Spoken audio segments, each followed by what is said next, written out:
Desktop audio is muted. So, here's what we got going on tonight. We have a lovely little Yuri game that I found randomly off itch.io. Ooh. Let me just actually make sure to be an appropriate amount of distance away from the mic and not just kissing it. Smooch, smooch. But yeah. I've got to log into Project Sekai. This is a major problem. I can't let my 2.5-year streak be ruined. I just can't. But yeah, about this game. I know nothing about this game. That's kind of the whole thing. So, here's the deal. It reminded me of Signalis. And because it reminded me of Signalis, I was like, this sounds interesting. And so, yeah. Thank you for joining me tonight. And this is just going to be a fun little adventure in my voice acting abilities. So let's see what this game's about. 'Cause I do not know. 1 year ago, an unparalleled terrestrial catastrophe. Okay, guys, we're already failing. I forgot that I'm really bad at reading out loud. An unparalleled terrestrial catastrophe, now known as the Mega Terrestrial Explosion Scenario, MTES, drastically reshaped our understanding of the Earth-Moon relationship and the wider dynamics of our solar system. Today, we look back on this world-shattering event and the scientific research that followed to appreciate its lasting impact. The Earth-shattering event resulted in the moon being thrust into a radically new orbit, resulting in an instant where it was ejected from the Earth's gravitational pull. This was dependent on the strength of the force generated by the MTES. That must have fucked up the waves. This shift led to significant alterations in lunar gravity, causing a cascade of geological disruptions like moonquakes and severe surface damage. Okay. In the aftermath of the ejection, the moon began to dramatically interfere with the gravitational balance of other celestial bodies in its path. The lunar body posed the potential threat of being impacted by another planet's gravity or causing imbalance in the gravitational fields of nearby celestial bodies. All this speaks nothing of the incomprehensible amount of lives that were lost in this event. Yeah, that sounds pretty fucked. By the explosion taking place in the middle of the Pacific Ocean, the immediate loss of human life was kept to a minimum.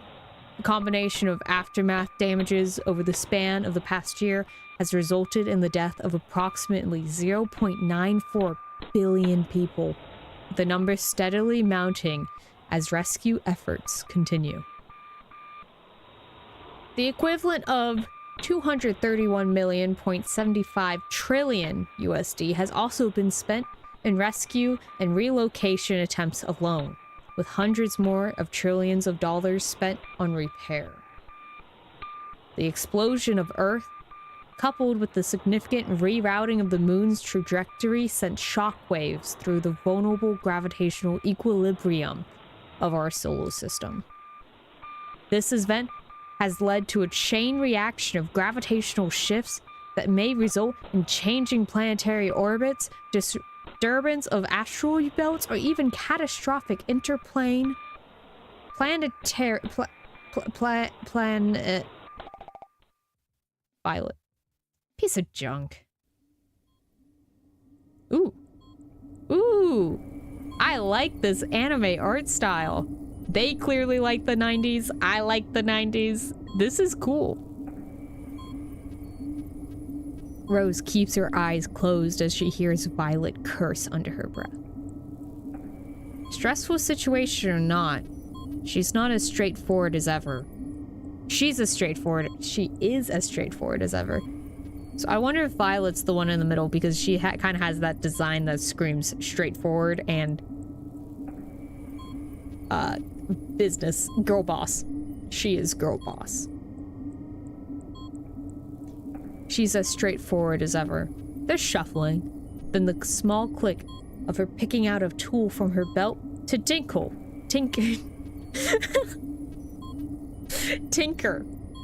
with the module.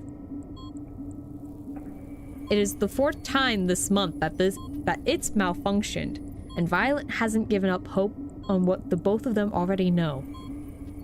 That it is far, far from its prime, and they're gonna have to give up the ghost on it sooner rather than later. She's far too tired to remind Violet of this. Not when the conversation ends up fighting towards points that Rose wasn't trying to make. We need it to work, Violet would say, as if its intended status was what made a change in the matter. Don't you use it for, like, audiobooks or something? Because if not, you really should. Keeps the mind intellectually stimulated. I sure as hell like it. And sure, Rose liked it. Even if she'd already listened to all her favorite books 10 times over. Even if her work was more or less a futile maintenance of technology that was old, a decade before they arrived up there, the voice was nice. She liked that she could change what it sounded like, that she could turn the dials to make the pitch higher or the cadence slower, and she could pretend that there was someone there besides the two of them. Even with her eyes closed, she could tell that Violet hasn't moved, that she's still tethered to the side of the wall, muttering to herself and tugging on wires. She sighs through her nose, undoes the straps holding her to her bed, and gets up. Ah, hey, Vi. You're up early. Silence. She didn't laugh. That makes sense. Hey yourself. Sleep well? I'm glad then. She gives Rose a pat on the shoulder, holding the pose for a second too long before returning to her work. Seriously, the sort of crap they just threw up here. You'd think they'd have agreed to give us some more entertainment, just in case. Yeah. They might be stranded in space forever, so let's make sure they get a good few books at least. Not forever. Can you hand me the wire cutters? They should be in the 4th bag from the left. Rose nods, though Violet has turned away anyways and floats to the side of the cabin. She's really awful at telling what things go into which identical to containers without labels, and the last of their dry erase markers have merely shit themselves 2 weeks ago. Found it. Here you go. Ah, thanks. Rose watches Violet work. She's meticulous, straightforward, diligent, and good at what she does. Interesting. So, this really is reminding me of Signalis, but I think they know they're doomed lesbians, not gonna lie. Like, that's the vibes I'm getting. Not bad vibes. Not bad vibes at all. We love some good doomed lesbians. Okay. Like, really good. Even in train- Wait, what the hell are we talking about? Oh, Violet's personality. Like, really good. Even in training, she'd been so determined to get out of the moon maintenance and onto the illustrious projects. Mars farming or the Jupiter mission, just to name a few. So why the hell are we here? Meanwhile, Rose had just been happy to leave gravity and go to the stars. Simple Rose. Guess I got that. If we ever get off here, I'm sure Violet can get any mission she wants. She washed her hair today. I can smell the shampoo from here. Gay. So gay.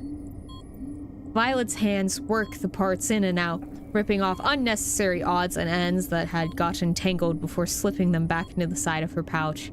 Waste not, want not, and all that.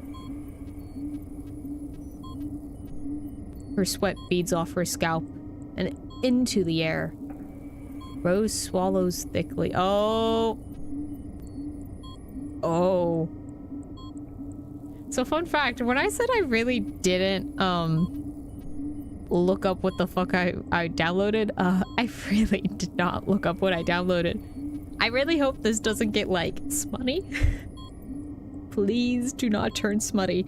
But mere appreciation of the ladies, like, guys, I think we can all appreciate that. And Rose with her blushy, I think she appreciates it too. There we go. Heh. Where? Violet snaps her tool back into the belt. The screen stutters once, twice, and then comes back to life. Good. The transmission's still playing. Rose doesn't understand how Violet can get excited for these anymore. In the first week, they were a lifeline. The second, wistful. By the third, they had already started to be a complete and utter bummer. Whatever. This time was the anniversary. She begins preparing breakfast as the stag breaks. So are people alive or are people not alive? I'm very confused right now. The heart hums a little harder as she begins with her button inputs.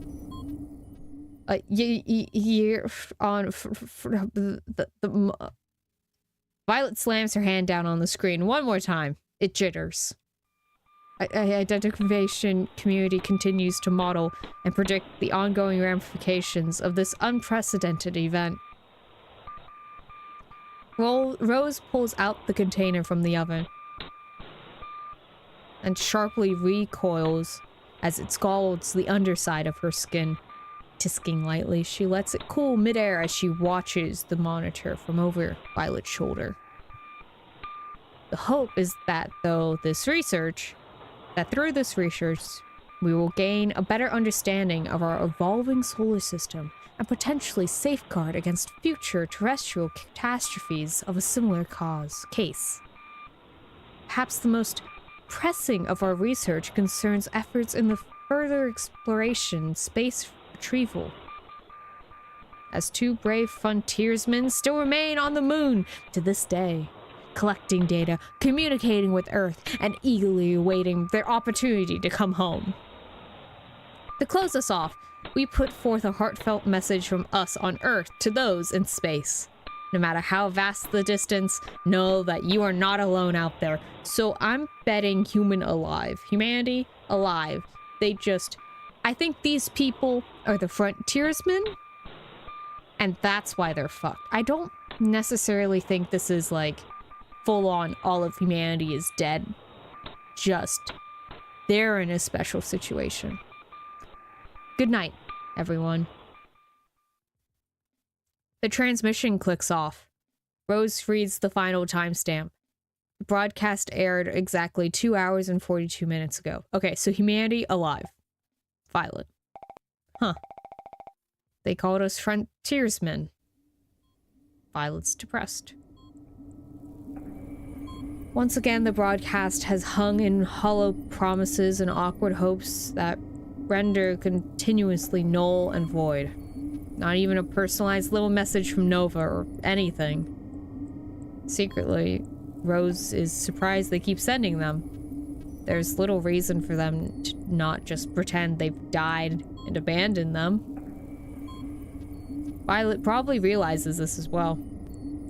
Rose clears her throat and Violet turns, picking at her teeth with an idle nail.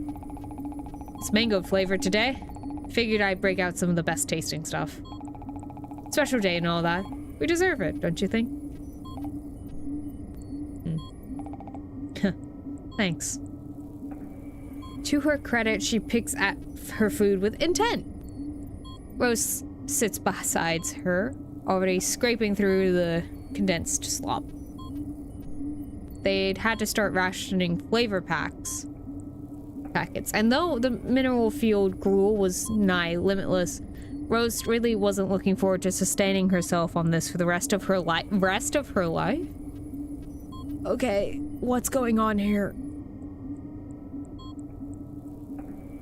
Violet swallows it down quickly before pushing herself forward, passing Rose a pat on the back as she floats by. But seriously, thanks. It's tasty. Thumbs up, and my compliments to the chef.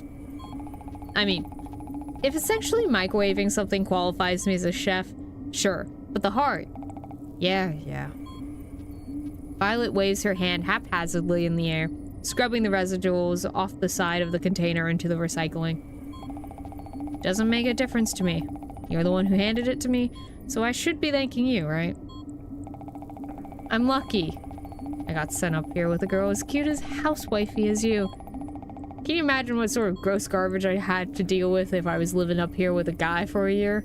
Ugh. She belches, but she's laughing all the same. It's as if she's completely and utterly oblivious to any and all impact her words could have had on Rose. Oh. So we got pining. We have pining. They're stuck in space together and they're pining for each other as they slowly die together.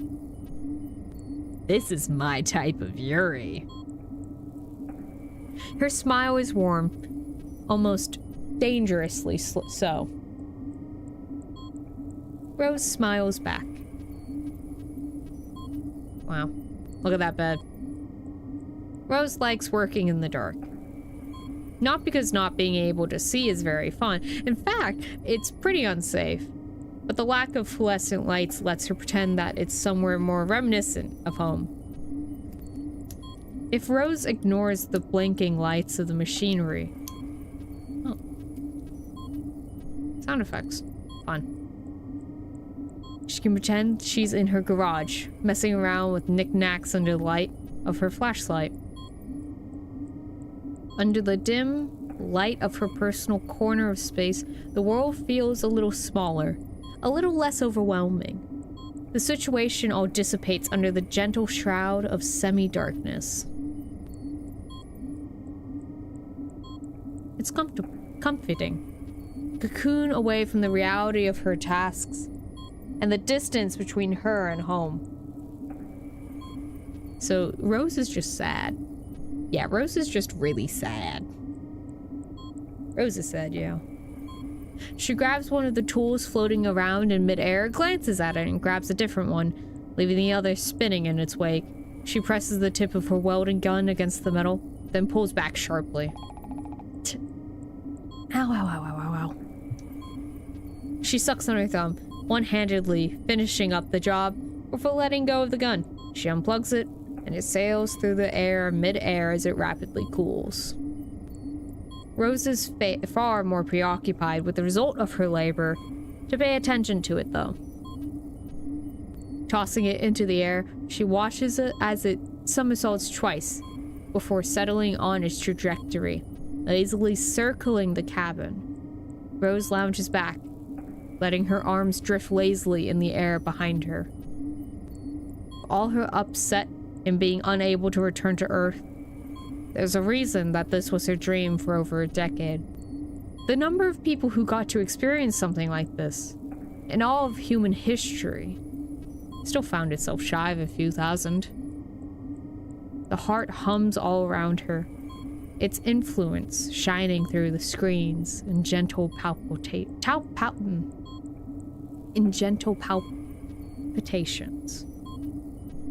More than anything else Rose knows, it feels like a motherly... No. That wasn't the right word. It was protective feeling, surely, but motherly was hardly the right term for it. Regardless, it felt good. So, is it... Do they each have specialized jobs, or are they both just kind of maintenance people? And why are they stuck here? A lot of mystery going on. I hope it isn't mystery that could have been answered if I read the game page before I just hit download, but you know how it is. She sighs deeply, feeling a strange serenity in the silence of the spacecraft. It's a type of peace she rarely got to experience back on the ground. A silence that's not laced with a foreboding quiet or tense knuckle grips.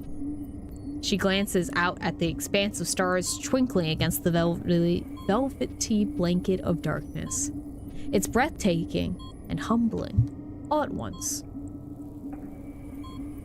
Though she didn't dare to even let the thought fully form, there was a part of Rose that secretly, actually, maybe didn't want to...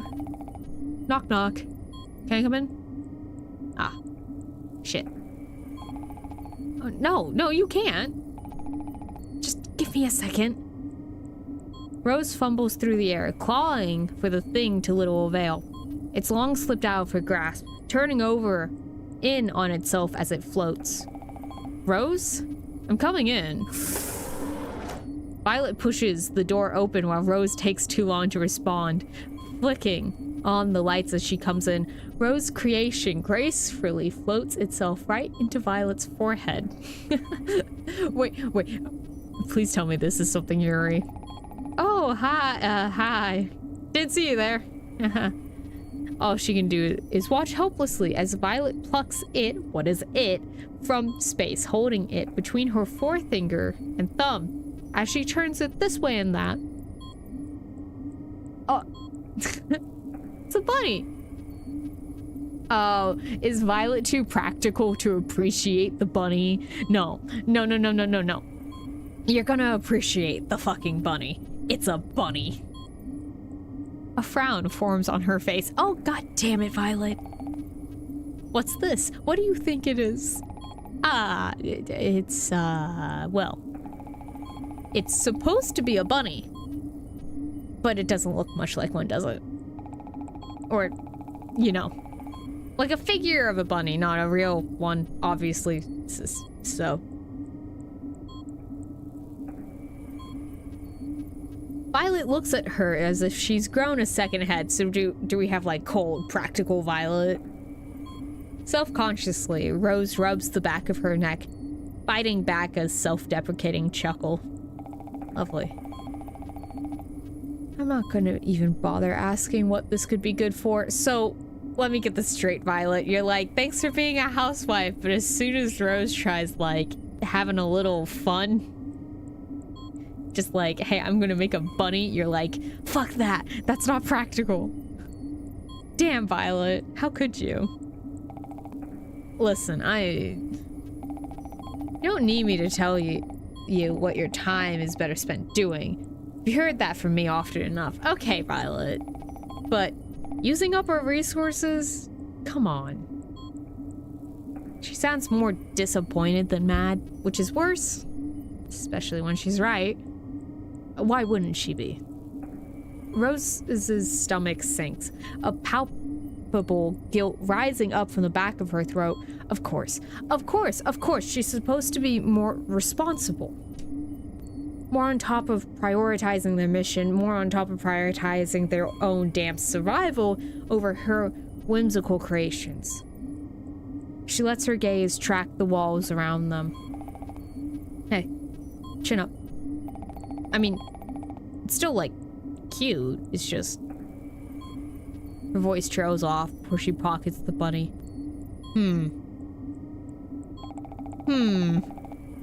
You know what that reads as to me? Some fucking denial.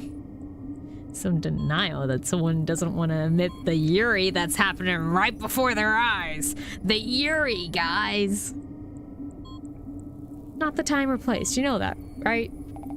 We've got a home to get back to, and if we find ourselves short of something... No, yeah, don't worry. I get it.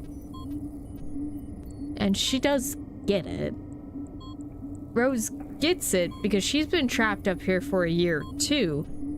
And she's just as aware of the fact that any day now, the water recycling system could fail, or that the thing that turns their hair follicles into a food source could get a little too rusty, and they'd all be poisoned or something. They're barely alive as is. They don't have the ability to spare trinkets for something as frivolous as a bunny. Okay. I'm glad you do. Yikes. Sad. Sad. The heart beats. It always has. And pulses and hums. The wires' heat travels in rhythms and their screens back. Light. Oh, shit. That's one word. Let me cough, cough. Do that again. But bunny.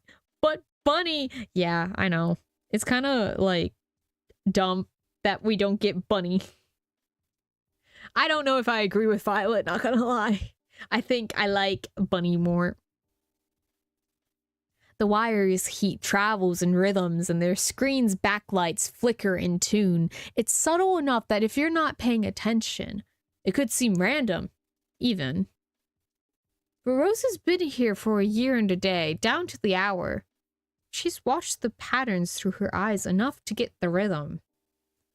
It lulls her to sleep the same way that her fan did at night, when she'd sleep in nothing but a bra in the summer. It's accompanying background piece. And so it doesn't register at first. She thinks she's dreaming, caught in utter silence for the first time since she can remember. Oh. Rose. The heart isn't, it's not. Violet can't finish her thought. She grips the bars making up the frame of Rose's bed so tight that she could snap them. All Rose can do is stare, as the realization dawns on her before Violet's finished speaking. It's not beating anymore. Rose almost doesn't believe her, at first. If only because her own heart thrums so loud in her ears that all she can think is, that surely can't be the case. The heart stopped, but that was... Again, what hasn't been impossible this year. Like a switch, the silence becomes as suffocating, as oppressive as ever, crushing her from all sides. It's a deafening absence of the hum, the pulse, the rhythm that's been their constant companion for so long. The silence fills the space where the heart's beat used to be, punctuate the gravity of the situation. Rose rips the covers off her body, tossing them aside with frantic energy. The weightlessness of the cabin makes the blanket float lazily in the air as she pushes off her bed, sailing across the cabin towards one of the screens that typically displayed information about the heart.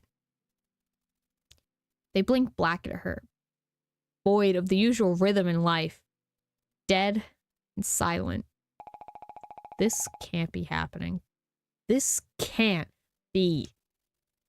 Her fingers tips traipse over the cold wires, the dormant screens, the still gears, all motionless, all silent. She can hardly comprehend it, but there it is, right in front of her. Of course, they've prepared for countless emergencies and malfunctions, system errors, and damage from potential space debris alike. Hell, they'd even been prepared for being cut off, in a sense, unexpectedly unable to travel to Earth or communicate with ground control had been unnecessary of study. But somehow, the heart, it was different. It couldn't break. At the very least, they couldn't have anticipated for it to break for them. They were just... She was just... Rose, listen to me. Violet grips her shoulders, and when Rose blinks, Violet's floating inches away from her face. She can feel her breath on her skin. Yuri! Yuri alerts everyone. Yuri. The Yuri's happening. Rose, we can fix this. It's going to be okay. Calm down. Rose takes a shaky breath, attempting to steady her racing thoughts. She reaches up to grip Violet's hand. Violet lets it stay there. Her expression does not change. Listen, we're a maintenance team. We might not have been trained for this specific sort of emergency, but we've been trained for tens of dozens of near variations of it. Now, we need to gather our gear, diagnose the problem, and execute a solution. If you think about it like a series of tasks, it'll be easier, and more importantly, plausible. Violet's grip tightens. She comes in closer, her eyes searching. For a moment, Rose feels her own heart stop. We're surviving this. We're not going to go down there. Kick that junk around till we got it fixed. We're going to go down there. Kick that junk around till we've got it fixed. Then hunker down as our grand accomplishment finally impresses someone down there enough to fucking... She cuts herself off and closes her eye, breathes through her nose. Even though this moment is the most scared Rose has ever been, she doesn't think she ever wants it to end. Because they are finally having a vulnerable moment. You good now? You got this? Rose nods. Slowly first, then with a bit more vigor. Violet nods back, then removes her hand from Rose's shoulder. She drifts, then turns away. Yikes. Oh. They have, like... How big is this ship? Wow. Rose is already packing up as Violet records the transmission down to Earth. There's no time to waste. Moon Maintenance Team AB to the ground, reporting in. Abnormalities within the heart have peaked, and we are currently getting no response from it. Repeat, the heart is currently non-functional. Seeking permission to enter the heart in order to perform a diagnosis. Over. She sent it as a formality, but even Violet knows that there is no time to wait for a response. The time it takes for the transmission to reach Earth alone is far better spent turning on the rail cart, one of the few things up here that doesn't rely solely on the heart. Rail cart. Again, how big is this ship? Rose gives Violet a small wave as she ducks down the hatch. And Violet's nice enough to nod back while she scribbles through paperwork. She might not wait for a response, but she still follows protocol as best she can. Rose is fine with that. The rail cart is an old thing. Rose has used it a few times. Enough that she knows the controls, and it's more of a pain in the ass than it's worth. Back when cleaning the tunnels was a bigger priority, they used it at least once a week, beginning the laborious process of curing their suits and keeping track of their vitals. Once become apparent that they'd be far more preoccupied with the maintenance of the main satellite they actually lived in, there was little reason for them to travel inside the moon. Hello? So, They really are moon maintenance. They're not maintaining something while happening to be on the moon. They are maintaining the moon.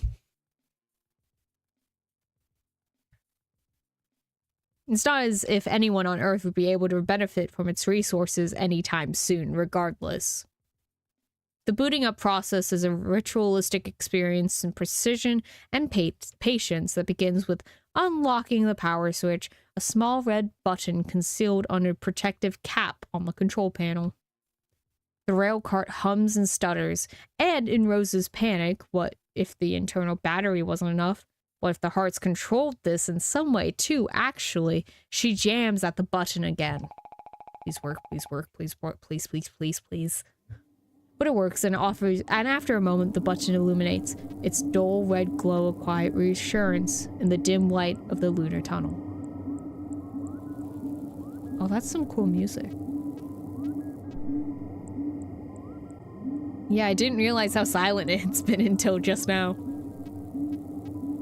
The cart's a remnant of a bygone era of routine maintenance and thorough exploration, back when the moon was something to be discovered rather than optimized. The cart's body, marked by years of lunar dust and scratches from its travel, is a testament to its age and robustness. It's squat and cylindrical, the size of a car, designed to handle every sort of unique pressure that the moon could throw at it. Huh? She hates the inside. It's Spartan and utilitarian, primed for practicality and survival over comfort. It houses a control panel covered in a variety of switches, buttons, and knobs, all labeled with faded text and symbols that she'd once committed to memory for testing purposes, and now just sort of kind of sort of knew. Well, me when I'm in a car. I only kind of sort of know what that actually does. I'm a great driver, y'all. Vi, what comes after the navigation systems? Need me to do it for you? Damn, Rose. Damn, Violet keeps showing you up. Violet is like, yeah, I know how to do everything. I feel bad for Rose. Rose, what are you doing on this ship? Oh, poor Rose. I want to know what her, like, whole deal is. Because it seems like Violet, like, so practical. You know? No, it's fine. I got it. Okay. You could probably skip on communications, by the way. Save us the power. Right. Not much use when there's no one to talk to. Rose bites her lip and pulls at levers and presses buttons, glancing at instructions engraved into the side of the cart whenever she forgets if she's supposed to turn it right or left. There are 2 seats, one for the driver, one for the passenger, and both are well-worn and faded beyond comfort. There are tethers in the back, giving users of the cart suitable space for both store cargo and sleep. A holographic display flickers to life as Rose finishes up. The cart vitals successfully charged through backlit LEDs. Power levels, system integrity, capacity for life support status. She scans each metric, making sure she's satisfied before reaching for the heavy metal dial at the front of the panel. Oh my god. There is so much description in this visual novel. Yeah, it's cool. You're making the thing go burr. Please answer my questions. The rail cart lurches gently, securing itself on the track with magnetic clamps. The smooth hum of electric drive fills the cabin, the vibration almost comforting in the absence of the heart. Girly Pop really misses the heart. All done already? Nice work. I don't know if I like Violet or not. Violet has yet to really endure to me. You know, Rose, I feel bad for her. Violet, kind of the one antagonizing Rose. Not antagonizing, but you know, she's kind of like... being a bit of a jerk? No. She's practical to a fault. And that comes off as kind of rude sometimes. Violet ducks inside, pushing against the dorm frame to avoid hitting her head. Despite herself, Rose glows from the compliment. Jesus Christ, Rose. Rose, is there not... She's like saying like bunny bad one moment, and then she gives you one compliment and you're like, hi. I'm completely flustered, or, you know, glowing. Ugh. Thanks. You're really fine with not waiting for a response. Not that Rose cares, but Violet's probably the main reason they've actually get responses back anymore. Violet sighs. I mean, I'm honestly kind of stressed out about it, yeah. But I'm more stressed out about dying, so kind of a no-brainer. Theory. The communications they're getting actually aren't from Earth, they're from the heart.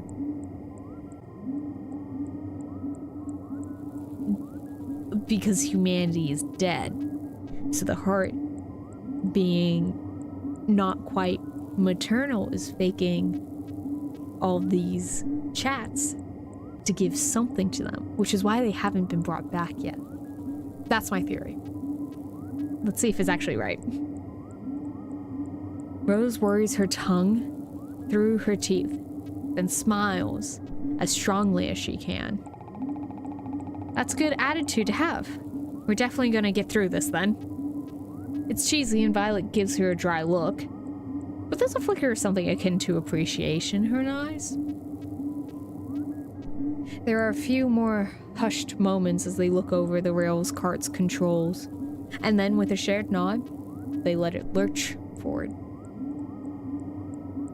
The next 6 or 6? 6? Damn, okay, so, oh, Fahrenheit increasing. Oh, that's cool, you can actually see it flicker back between, yeah, green and not green, and you can see the Fahrenheit and Celsius bars goes up. I like that little detail, that's pretty cool. 6 hours, Jesus Christ, that's a long car ride. The next 6 or so hours of the journey would be uneventful enough that Violet decides they can sleep. I'm glad Violet's deciding this. The alarm system is functional enough that we shouldn't have to worry about missing the engine rupturing or something, though I doubt that will happen at this point, or that we could do anything about it if it did. We can just kind of leave it running. The more rest we get, the better. Rose nods. If Violet thinks they're safe, the thermometer is definitely the love meter. I will admit, I'm not feeling the romance quite yet. Plus, they are going... Well, okay, actually, you're right. You might be right, because why would the moon have heat? It doesn't have, you know, like, the iron core or whatever the Earth's center is made out. It doesn't have, like, the molten stuff, right? So it might actually be a love meter. I'm not feeling the romance yet. I just feel like Violet's too, like, focused on just survival, right? So there's no... It's just one-sided. It's one-sided pining. And Violet's just kind of an oblivious... I wouldn't say straight because this is Yuri, but, like, kind of more... I mean, that whole housewife comment, definitely more along the lines of, she throws out comments without realizing really what she's saying. So, I feel bad for Rose. Another point for feeling bad for Rose. Rose nods. If Violet thinks that it's safe, she most probably right? She's stringent and paranoid enough. And she's paranoid. She's paranoid. We're safe, y'all.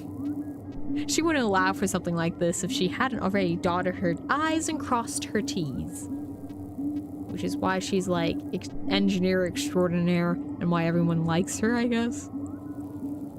And also, Violet was just smart like that. Rose trusted her. Man, the amount of, like, violet glazing going on over here. Rose, compliment yourself, please. Please. They've kind of pressed for room. They're kind of pressed for room. Oh. Oh. Is this an only one bed situation? They're kind of pressed for room. When they tie themselves to their tethers, Violet tries to give Violet her personal space. Really, she does. But there's only so much of yourself that you can control when you're half floating in space. And they're not far enough inside the moon for it to start becoming warm. So, why is the moon warm? I'm gonna do a direct call out. Rogue, why is the moon warm? Is the moon warm IRL? Because it doesn't have the molten core, right? It's just a stone. It's just a big rock. Why would it be warm?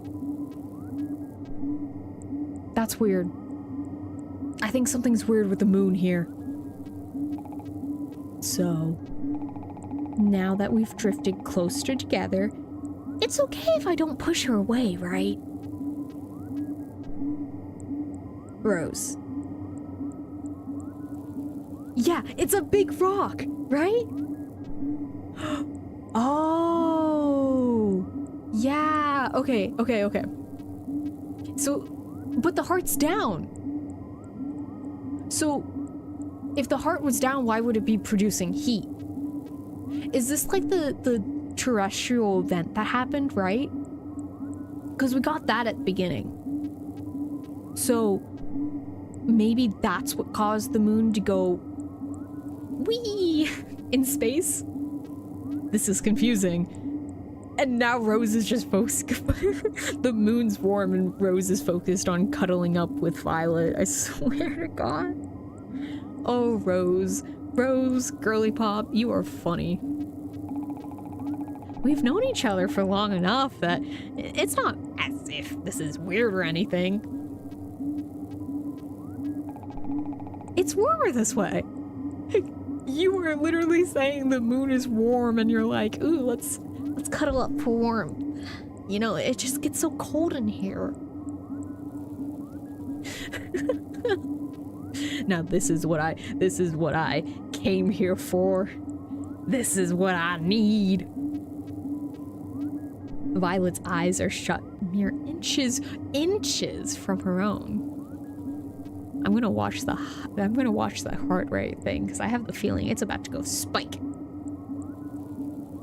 Without even trying, she can make out every single one of Violet's lashes. If she had the patience and time for it, she could count them. She's really pretty, like this. Hey, focus, okay? Or rather, don't. It's important to fall asleep and rest. If we're going to be able to deal with the heart, then the organ of their survival. Now, a dead weight in the belly of the moon. Okay.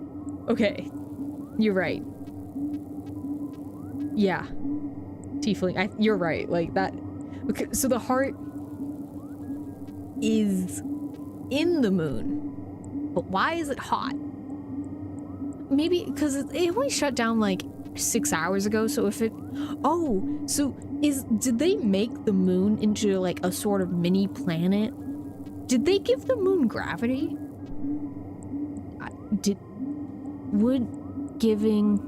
Because the movement of the molten inside of the earth is what gives it its electric magnetic field, right? So is the heart acting like that? Maybe? And so that's why it's hot, because it's a giant moving thing of metal. Does the earth have like an atmosphere? What is going on with this world's moon? The organ of their survival, now a dead weight in the belly of the moon.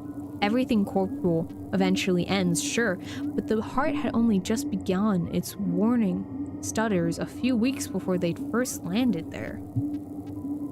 Ground control had promised another decade at least. 7 years if they were being really cautious, but a year? Well, that just means we need to go fix it, right? That's why I need to rest. Because if we have any chance of getting out of this, I need to actually get my act together. If we have any chance of getting out of this, then...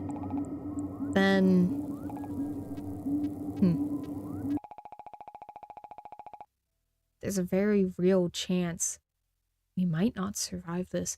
And look at the heart rate spike, everyone! Just gonna do a little... Yeah. Before scene, Rose is thinking. Next dialogue, 65. Rose's heart rate just goes bing! Oh, poor Rose.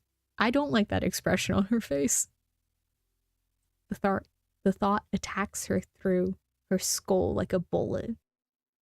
The only other time she felt this panic, and truly, really panicked. Not her usual playground victim kind when the moon had it first. Oh my god. So many words I'm very bad at pronouncing. Ahem. The only other time she's felt this panic, and truly, really panicked, not her usual playground victim kind, was when the moon had first been ricocheted off course. Constant transmissions and apologies and grievances falling through, and national mournings being held, and I'm not even dead yet. I'm not. I'm alive. Please don't say something like that. Please, if I am dying, then let me. Can I? She needs to say it. She can't not say it. Vi. Are you still up? Yeah. Trying not to be, but what's up? Just, the whole situation we're in? Violet shifts in the dark. Fair enough. She's laughing. Not unkindly by any means, but Rose has known Violet long enough to tell the humor in her voice. Things are rough, for sure. But you know we've got this, yeah? All that time spent studying wasn't for nothing. And even if you forget some stuff, I can remind you. And you're good with your hands, besides. So, don't worry, yeah? Violet squeezes Rose's hand in the dark. For some reason, that makes her feel all the more guilty about what she's going to say. I'm feeling the romance, not gonna lie. Rose takes a deep breath. Oh no, don't confess. Oh, whatever you do, do not confess. Yeah. Listen, Vi. Oh no. Do not confess. Now is not the time. Please. Oh, God. Okay. No. No, because this is at like the very beginning of the game. We're exactly like 50 minutes in. And I've been reading this out loud, so the very beginning. There's no way this is gonna end well if it's this soon. Please don't confess. Unless she drops a different bombshell. Oh. While I have the chance to, I want to try and say something, okay? Sorry, you just look more stressed than you did when the heart stopped. What, are you gonna confess to me or something? Okay. Violet, you are not helping. Violet can be so sweet. That hand holding moment, so sweet. I genuinely felt something in my heart. Like, squeeze. And then Violet just goes back to being a straight girl. She's getting a straight girl syndrome all the way. Girly pop. Oh, they're really close together. Oh. Why? Why is that the emotion on your face? Damn it. Damn it. Damn it. Damn it. Damn it, damn it, damn it, damn it, damn it, damn it. Seriously? Can you say something already? You're starting to stress me out. Look, Vi. I appreciate how optimistic you're being and everything about how we'll fix it and how everything will be okay. But we don't know that for sure, right? God, Rose's hair is so pretty. I dyed my hair. I would dye my hair that color. Soon as it goes gray, I'm gonna dye it like Rose's hair. We don't even know why it's broken, let alone if it can be fixed. It's not like it's ever been broken before in the first place. And if that's the case, and if only I get this one chance to say something, then... Vi... Stop. She jerks back, and already Rose can feel Violet's body warmth fading. It's replaced by a hot, painful shame. Guys! I knew this would not go well. No. No. Okay, something I've noticed. I really like how Rose and Violet already kind of subvert expectations, because you would expect Violet to be the pessimistic one, right? Especially with how, like, go she is about saving resources, like getting back to Earth. Like, that's how she expresses her hopefulness. And Rose's, like, nonchalantness, and the fact she's trying to confess, right? She's not sure they're gonna live, so she's more pessimistic, right? Compared to Violet's optimism. Interesting, because you would expect it to be the other way around if we're following conventional, like, anime conventions, right? Interesting. But back to Violet getting rejected hardcore. I feel for her. I feel this moment very well. Rose. ... Silence. Violet. ... Silence. Ugh. I'm sorry. No, it's not. I'm not mad at you or anything. I'm just like, Violet's hand teases her belt. Rose can't help but follow the motion in the dim light, watching her fingers deftly swing the tools around in zero gravity, before catching them as their trajectory goes off balance. Listen. We need to be completely and utterly focused on succeeding. If we fail, we're dead. Zilch. Nada. We're dead. So we can't screw around, even a little bit, okay? This isn't the time for something like this. Despite herself, Rose feels the tightness in her chest bubble. It isn't the time for this? Don't give me that crap. I mean, seriously. What's the right time then? What's the right place? Come on, if you can answer me honestly, would you let me finish on Earth? Oh. Oh no. Violet can't meet her eyes. Let's get some rest, Rose. We're tired. You're stressed out. Things will be better after you sleep. Oh. Oh. Oh, more silence. Okay. Violet rolls over. She falls asleep facing away from Rose. Oh, this is a flashback. Okay, we know because fans were mentioned. Oh, do they know each other? Do they know each other from the past? Or is this going to be like another failed Rose romance? I'm curious. The blades of her ceiling fan whirl dully over Rose's head. It's summer. Again. Or, technically, it's spring, but it certainly feels like summer.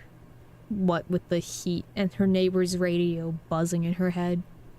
The only difference is that if it were summer, there wouldn't be a big stack of unfinished assignments still on her desk.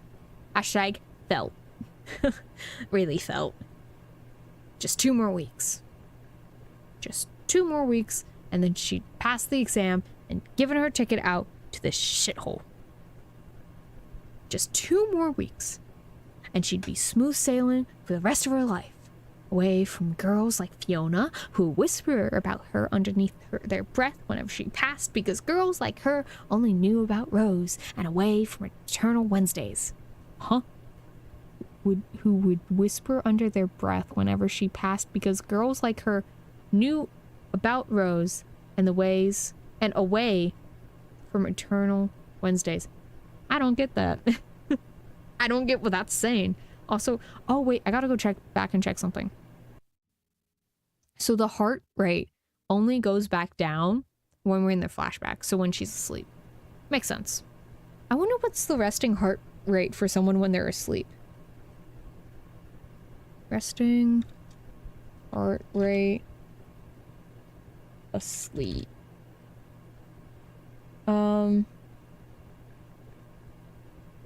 A normal heart rate during sleep drops between 40 and 50 beats per minute. So right now we're at 55, 56.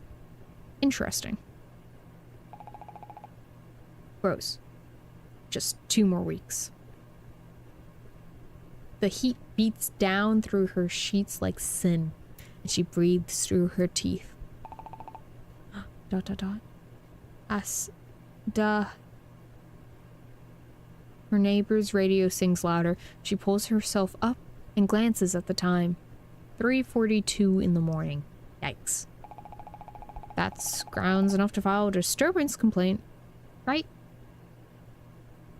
She swings her feet over the side of her bed, letting them thwop satisfyingly on the floor before pulling herself up. Me your swear do.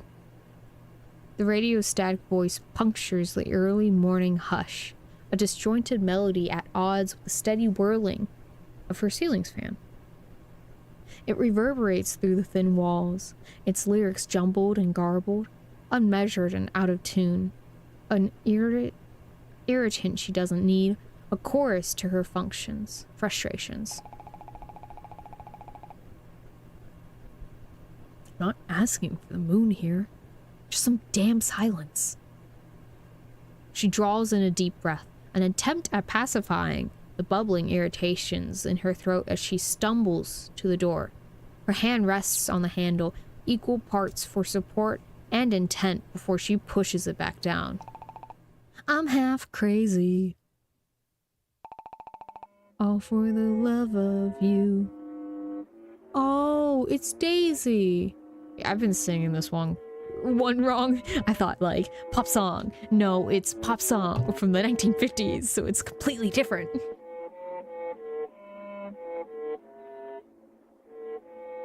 Wee. I like Daisy a lot. Rose blinks awake, sleep blearing away in her eyes as she tries to make sense of the scene around her. Oh no. So fun fact, I did kind of read the game page and it did say warning for unreality. Do I know exactly and understand exactly what that means? No. But I have the feeling this isn't necessarily always 100% going to follow logical convention.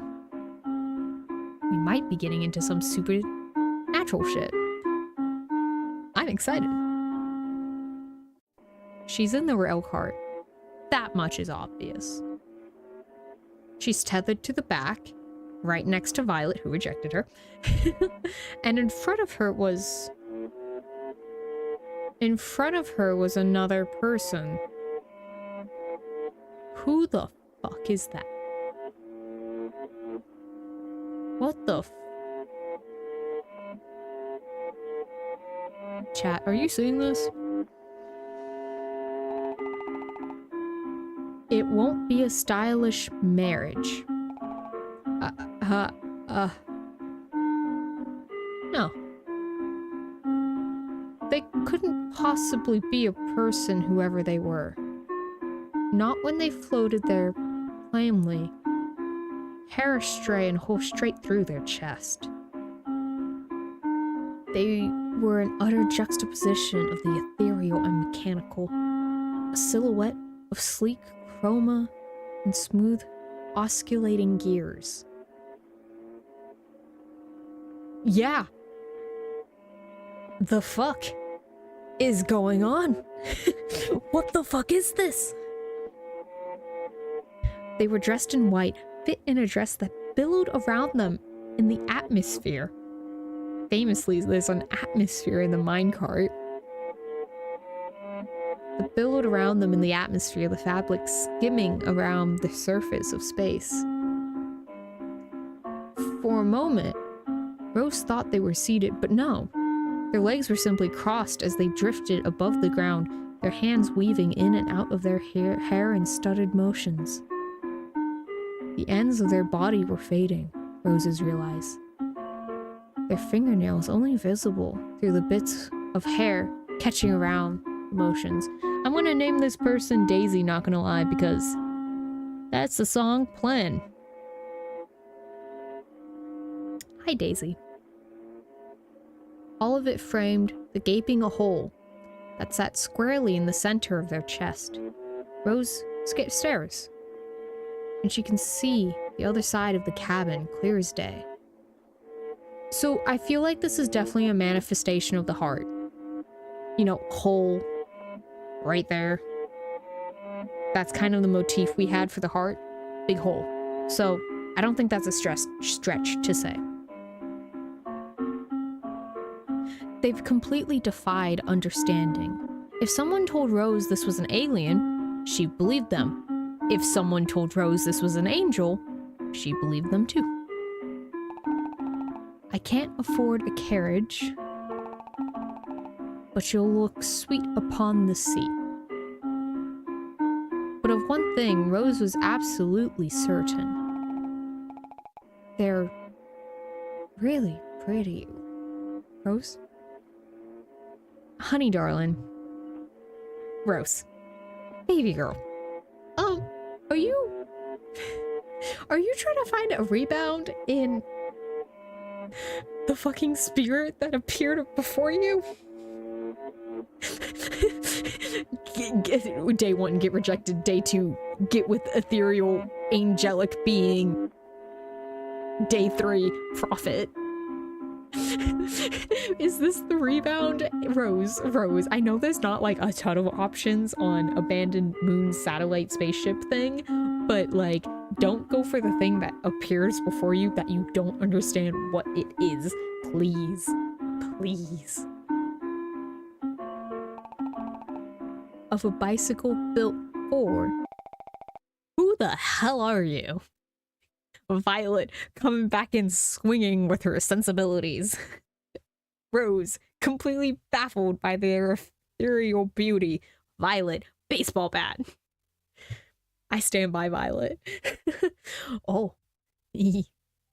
Rose snaps back to focus as Violet swings at the figure. I wasn't wrong with baseball bat. Just maybe the wrong instrument of violence. The arc is slow through space, and the figure dodges it easily, sidestepping the attack by gracefully twisting through the air. It half seemed as though they were dancing. That was quite rude. But reasonable, I suppose. No, if anything, it is probably the right response to meeting an unknown figure in space, but no matter. All that means is I should take the time to introduce myself. I am the first and only model of Daisy. What the fuck is there? These sounds effect. Also, called it. Called it.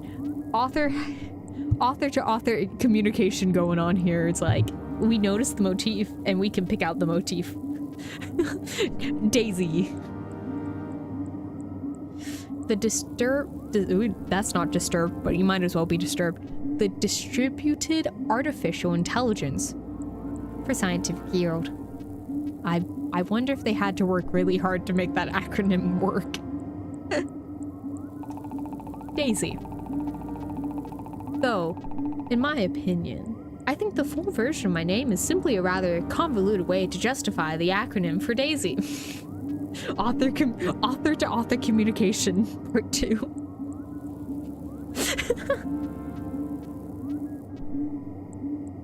Their words hang in the air for a tepid moment.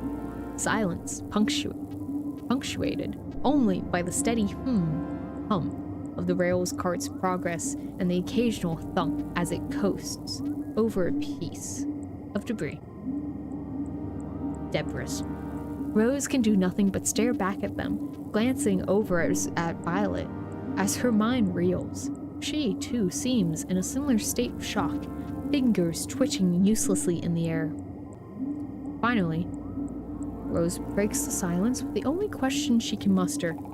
It's an AI? Daisy smiles, and it shoots right into Rose's chest.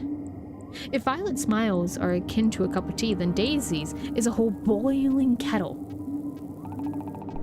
In the simplest terms, yes. So do we have a space love triangle going on between the girl who rejected Rose and the weird AI that just appeared before them? I have the feeling that's what's happening. What the hell's going on? Though, I am not an it. You may see me as a wish, but my creator was kind enough to insist that I am not a thing. Okay, alright, sure. But what's with the nursery rhymes? Violet's kicked back into action, her hands now gripping her tethers with renewed ferocity.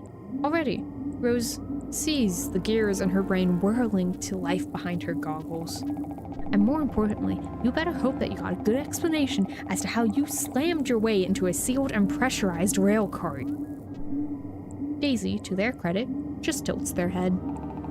The song I was singing was not a nursery rhyme. I found it fitting, both to help you in your slumber, and also as an introductory piece upon meeting me. How logical. I hoped it worked out well.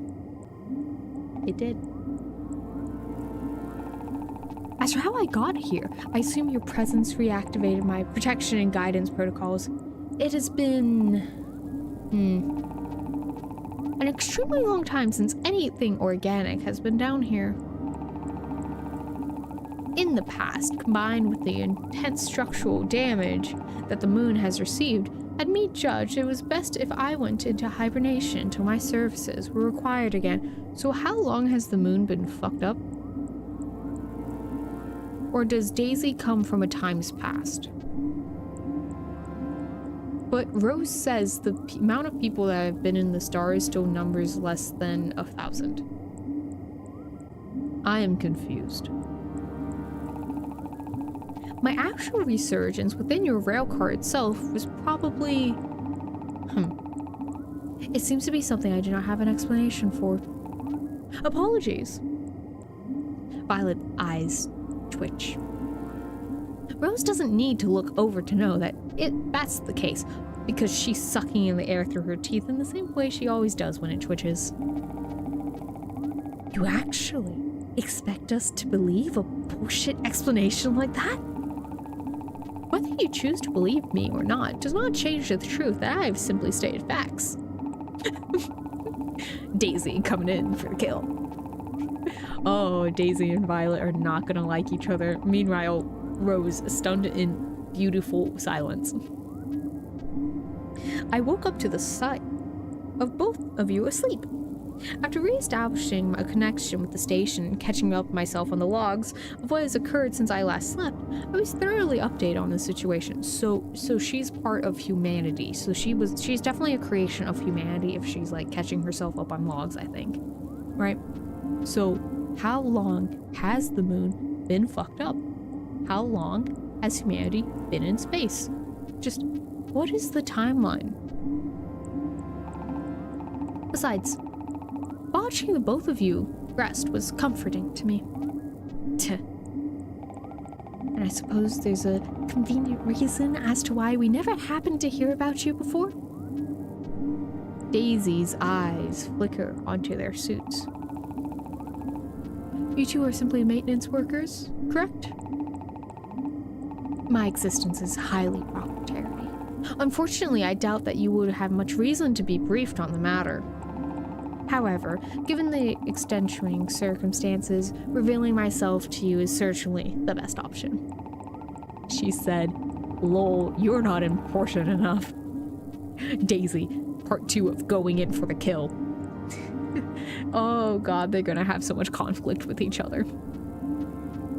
And it is not as if there is much of a legal system to bring any sort of justice-filled hammer down on us in space, is there? Are they telling a joke? Regardless, what I come to you with is simply an offer. Daisy extends their hand to the side. Their figure seems so fragile, their smooth form pushed against the whirling pieces of machinery around them. If you will allow me, I'd like to complete my purpose as a guide. Please allow me to aid your journey to the moon's core. I am well equipped to. Not a chance. Violet's already turned on her heel, or at least has done so to the best of her ability in 0G, and has made her way over to the railcart's controls, her fingers tapping away rapidly at the screen. Now, Daisy turns, face folded in a frown. Rose glances between the two of them, hesitating before awkwardly waving down Daisy and floating on over to Violet. Hey, I know this is really strange, but, wait, what are you doing? What does it look like I'm doing? Her fingers are moving quickly, shoving through thick metal keycaps and buttons. Rose can't help but wince at a particularly violent press. She hisses through her next few words as if quiet will make a difference when Daisy is but a few feet away from them. Trying to find some way to disable it. If it's really just something mechanical, then we can easily... Wait. You want to... Come on, Rose. It's not like we can kill something that was never alive. But, Rose is definitely, fighting for Daisy's survival based off the fact that she finds them pretty. I should really give Rose more credit. Rose is silenced by a dry look from Violet. Pushes forward.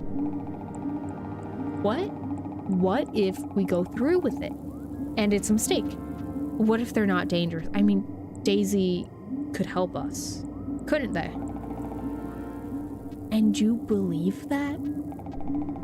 That's Machine Rose.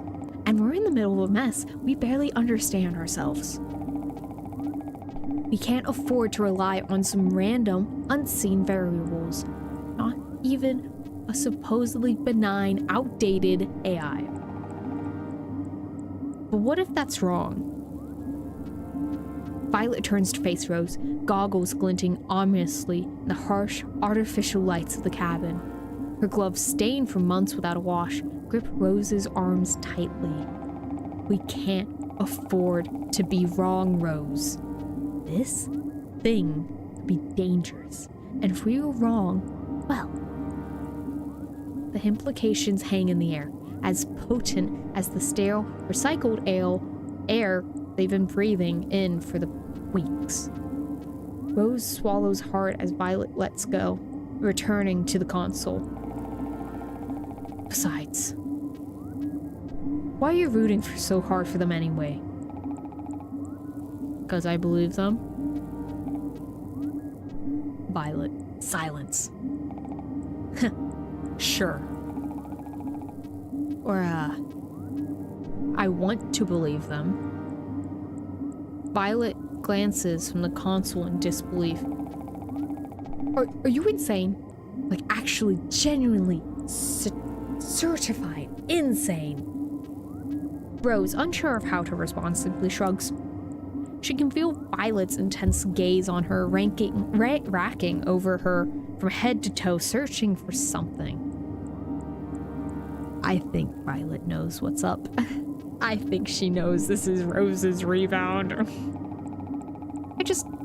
Well, for one, they've been made no aggressive moves towards us. They've just been singing and talking, and you're willing to risk our lives on a song and a smile. No, I'm willing to risk it on the chance that we're not alone up here, Vi. That there's something or someone else who might know about what's up here. I think that letting that chance fly us by is kind of stupid. She lets her gaze fall on Daisy, who floats aimlessly nearby. Their soft voice hums the remainder of the song they've been singing earlier. Aren't you the stupid one for trusting a random thing that just waltzed its way into our car without us knowing? We still don't even know how they got in here inside a pressurized, sealed container.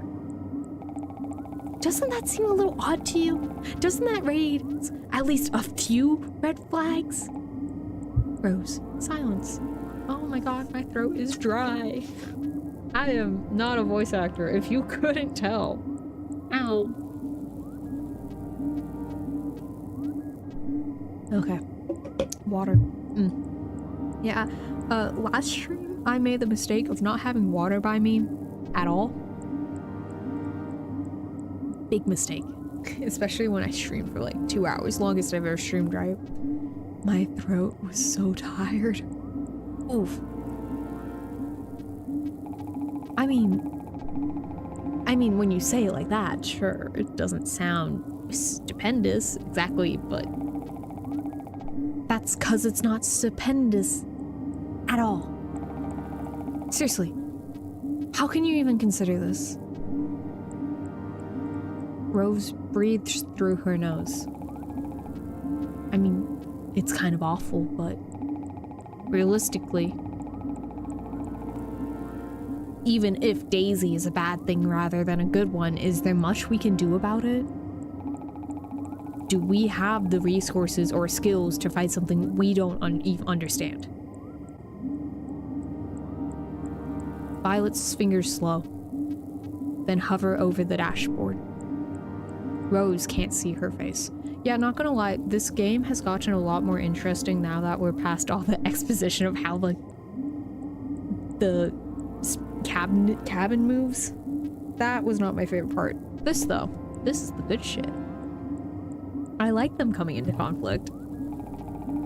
Besides, do you really subscribe to that evil robot takes over the world crap? Seriously? Rose reaches out to touch Violet's hand, then draws back. No, that'd be weird now, wouldn't it?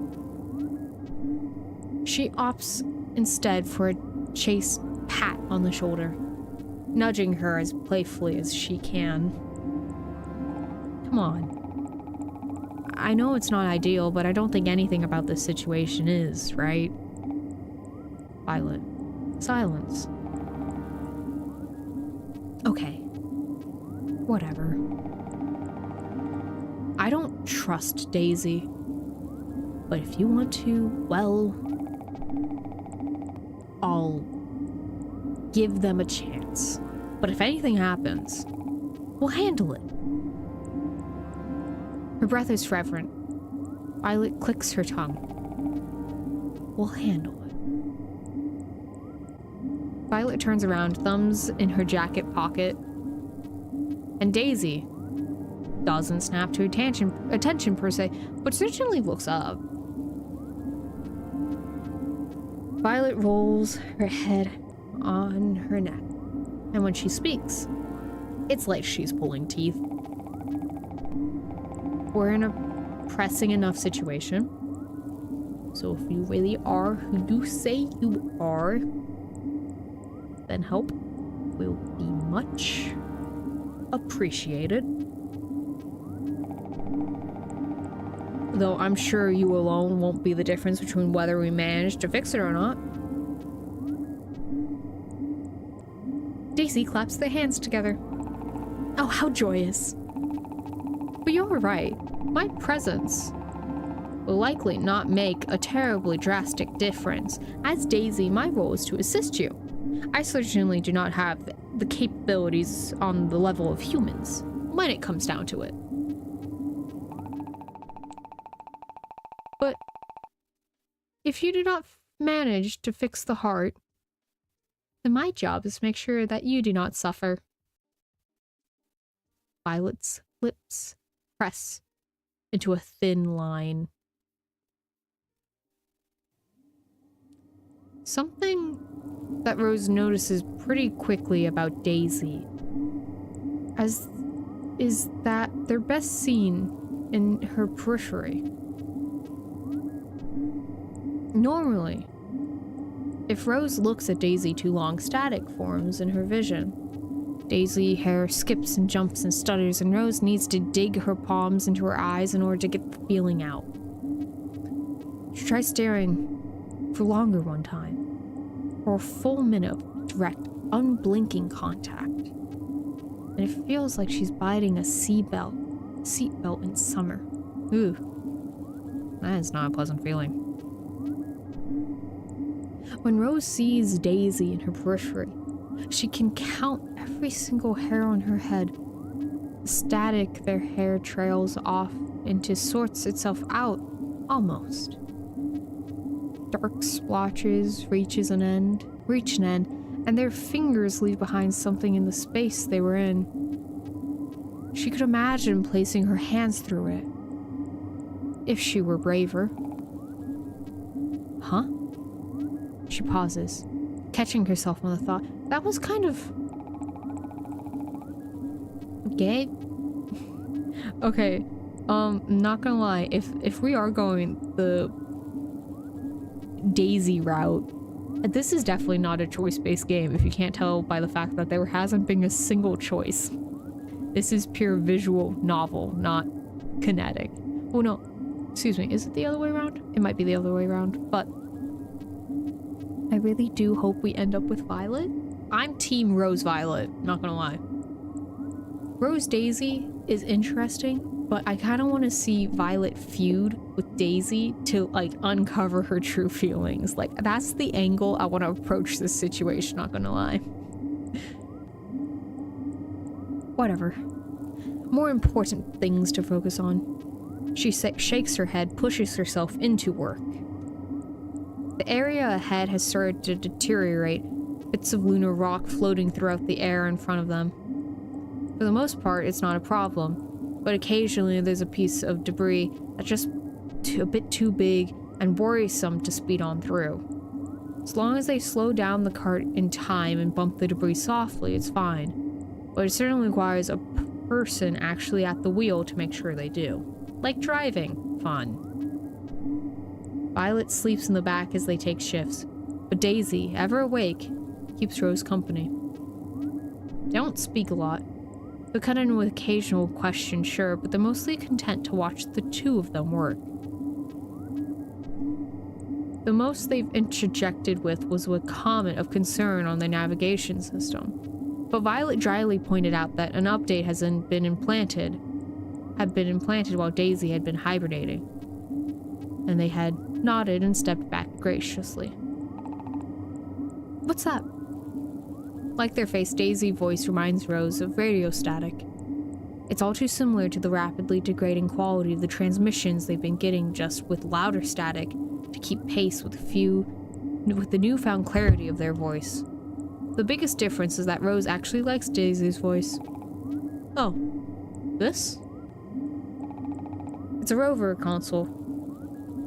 Rose angles the object towards Daisy's visage, revealing an intricate panel of switches, buttons, and a small joystick. The once shiny surface is smeared with dust, some switches flickering uncertainly under the dim light.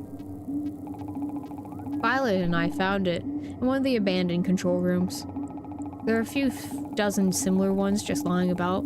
They're always pretty reliable for salvageable parts. Figured that since we're not sure exactly what we'll need down there, it was worth bringing along to scrape through during the drive. Daisy seems to be half listening, tilting their head as they scrutinize the object. Interesting.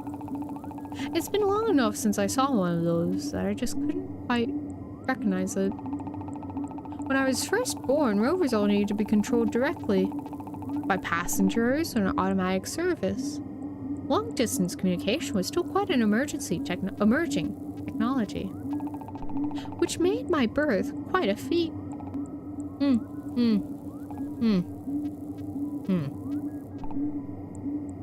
Silence. I have said something that has made you uncomfortable. Apologies. No, it's fine. Don't worry about it. I find it important that I do pay a sizable amount of word to any concerns you might have.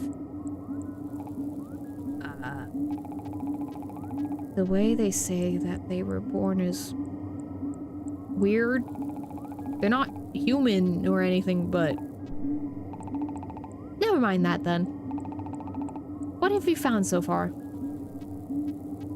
Rose shrugs, her hands returning to fiddle with the panel. Not much. Most of this seems fried, but the joystick seems functional enough, which is nice actually. Most of the joysticks we've gone through have their tops busted or something, so they kind of hurt to use.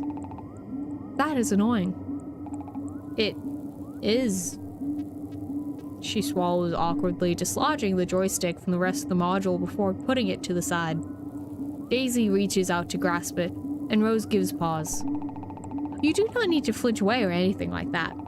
I was simply interested in learning more about it. Rose doesn't move. Daisy, silence. But if you would like to keep it to yourself, then I can respect that. Sorry. Rose grows quiet as she works, the air of the cabin filled with a pervasive silence only broken by the occasional intrusive clink of debris hitting the vehicle. Interesting character thing I noticed. So, I think we can use Daisy and Rose versus Rose and Violet to build kind of an interesting thing about Rose, where, like, I was joking earlier about her, like, simping for Daisy, but, like, there's definitely, I really like how you can definitely see a change in how Rose and Violet interact versus Rose and Daisy, because yeah, I mean, Rose and Violet have known each other, but you can definitely feel the crush on Rose's side of things. Sure, love, but like, big crush.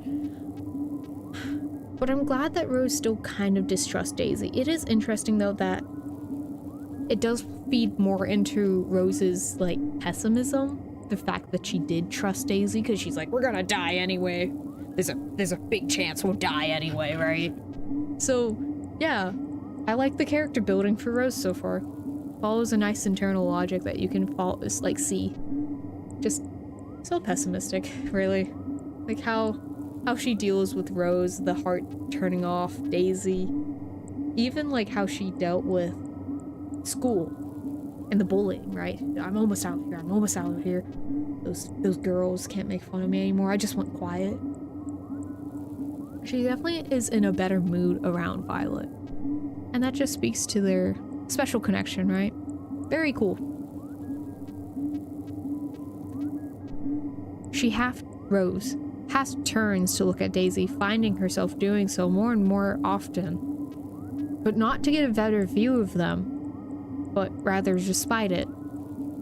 Daisy seems busy with their own thoughts, eyes on the console that Rose had abandoned. They keep their hands to themselves, sometimes lowering their head just far enough from their hair to brush against the tool before bringing it back up again, all in one smooth motion. Rose swallows and looks back at her own work.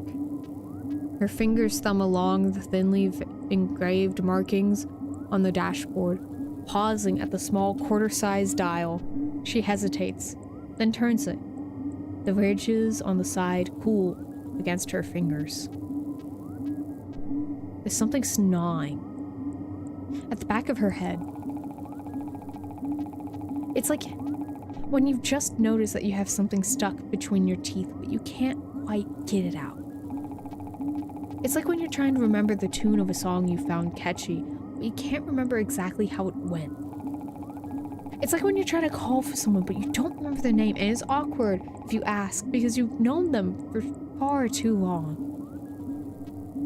It's a nearly bearable pain that isn't exactly pain, just unpleasant enough to make her feel like she's losing her mind. Her chest has felt sore for one thing. It's felt kind of sore ever since she found out the heart wasn't beating anymore, and it got harder for her to breathe. But this is different. This is a different sort of soreness. A soreness that doesn't really feel like she's ever been familiar with in her life.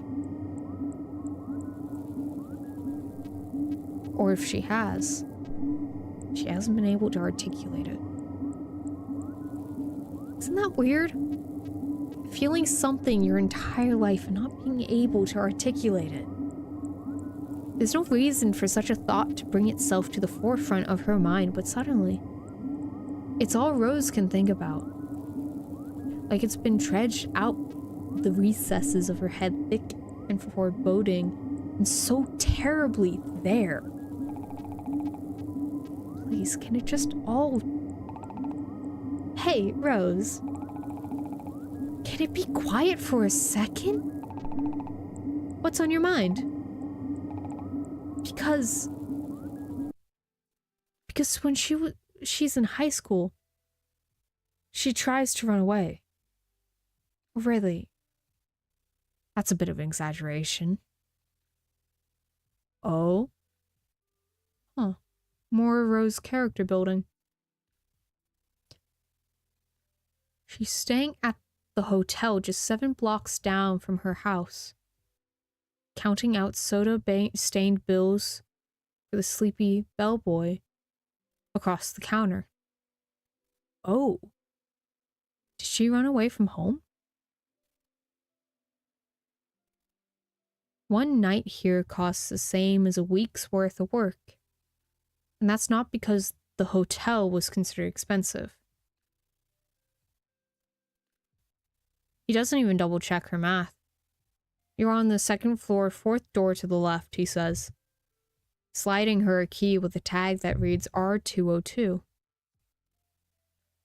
She opens the door, smells the cheap plastic of the fake exposed beams that ride the perimeter of the ceiling, and almost finds herself regretting it.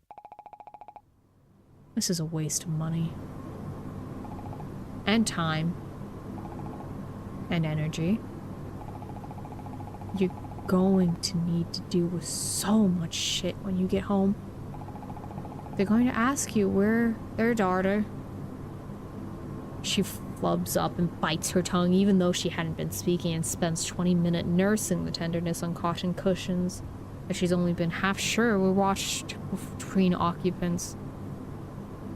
And just feeling sorry for herself otherwise. In 20 more, she's lying eagle spread on the sheets, blowing raspberries at the ceiling and bored out of her mind. The romantics of it had seemed so much appealing after a blown up argument over a dress. Seriously. It'd been a dress? Why couldn't she not have a knee-jerk reaction for once? Ugh. Hands on either side of the wall as she had her dramatic shower moment, or maybe she'd dim the lights and be silhouetted against the hotel's windows. But for now, she just lay there. After all, when you're in a cheap-ass hotel by yourself, what the hell are you going to do? Homework? Honestly, that isn't the worst idea. She drags herself off, sweat picking up clumps of cotton from the sheets and sticking onto her skin. It's gross. But romantics aside, she doesn't actually feel like making her way up to the bathroom right now. Not gonna lie, I'm loving this scene. Rose likes doing schoolwork. It's straightforward enough. She just manages to get her mind in order enough to actually read the right words on the page. She can figure most things out. There's a right answer for most things, or at least a passably right answer, and for a limited amount of factors to consider. Perhaps most importantly, she does not need to consider herself for any equation. There's two balloons of equal mass, M and equal charge, Q, are tied to opposite ends of a string. Assume the balloons act as a point charges, so you can use Coulomb's law. Is this physics? If this is physics, shout out to chat, because physics. She chews at the end of her pencil, worrying the eraser between her teeth before jotting down an answer. The fan above buzzes on, ever plasticky. Hey. She doesn't so much startle as she does look up lazily, half expecting to hear a follow-up knock for some room attendant at the door, but she doesn't. That's odd. There's something about that sticks in her head weird. Something about how this feels a little bit different than how a memory. But how can it be a memory if it's happening right now in front of her eyes, dumbass? She go. The worry washes over her, as if it never even existed. Hey, Rose. Look over here. She half turns, not exactly certain what she expects to see. A blank bed, logically. There's Daisy. It's not somewhat sad to see you run away from home just to do homework. They're sitting on the edge of the bed, ankles crossed and hands folded neatly on their lap. A little, I guess. Daisy stands up and embraces her. Daisy cups her chest to her waist. Rose's heart sticks deep in her chest as Daisy's hand hovers all over her. And when they look at her, they aren't looking at any part of her body except her face. And though that's made Rose prone to looking away in the past, she finds that she isn't unable to keep she's able to keep the gaze and keep it and keep it and keep it until Daisy tugs on her and they fall on the bed together. They don't do anything. There is nothing to do beyond lazily flipping through the channels on the CTR screen stuffed inside a shelf, ever carriers between the stacks of board games and DVDs that surround it. Half-drawn curtains cast geometric shadows on the stained walls, and the room that once felt so cheap now borders on something closer to charming. There's a space documentary going on about Nova's founding, because of course there is. It's interesting and gets Rose to ramble about it because she's seen it a dozen times already, and because Daisy's nice enough to let her talk, because Daisy's just nice in general. You seem to know a lot about this sort of thing. Huh? Oh, yeah, I guess.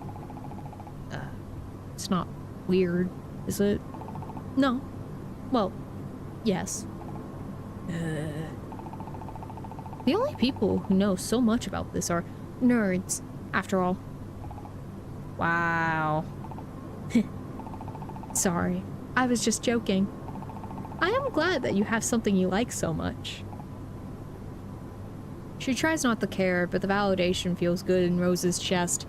So, I think we're building to Rose Daisy endgame, not gonna lie. I think the authors are like, you thought it was gonna be Violet and Rose? Well, guess what? Daisy actually compliments Rose and doesn't say Bunny bad. and doesn't change the subject when Rose asks, would you allow me to confess to you if it was any other situation? Oh, that was a hard scene to watch. It was so... Man, you're good at this. Oh, that wasn't Daisy. That was Rose. Man, you're good at this. Good at what? Come on, you know. Just saying things that are kind of nice. I do not think that is something to be good at. That is something you can just say. It is not that complicated. There are 1,000 things that are not that complicated, but that are so complicated that makes Rose feel nervous. It is more complicated to think about what her body is doing than to conceptualize the absurd amount of distance between just the moon and Earth. It is more complicated to think about what Daisy is doing here than to wonder at the fact that half the star of Rose's sea at night burned out 1 billion years ago. It's... She really wants Daisy. She really wants Daisy in a way that isn't lovely.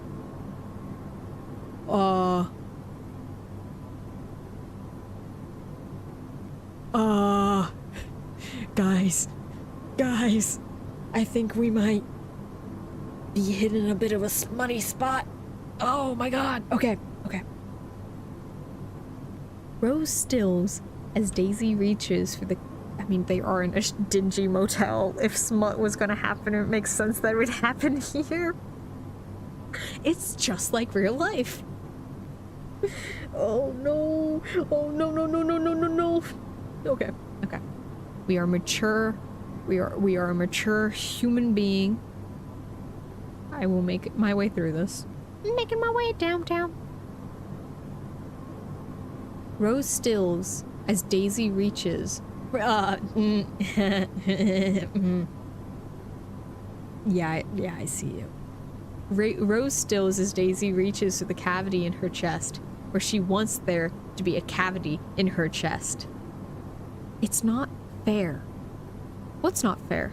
That Daisy's here? That they can touch her body with their own? That's certainly a factor, but it doesn't even begin to scrape at the why of it all. After all, something can only be unfair if there's something being wrong. Whether it is for the case of perception or actuality. And what's there to be unfair about with an AI? Apples to oranges and all that. Frankly, if someone started wishing that they'd had all the Oh my god, guys. Ow. Frankly, if someone started wishing that they had all the instantaneously insane abilities of a machine, it was a sign that they needed therapy stat. But it's not for any ability or skill that Daisy has that Rose feels her throat puncture. No, there is something more fundamental. A state of being, in the literal sense, like it's her wanting.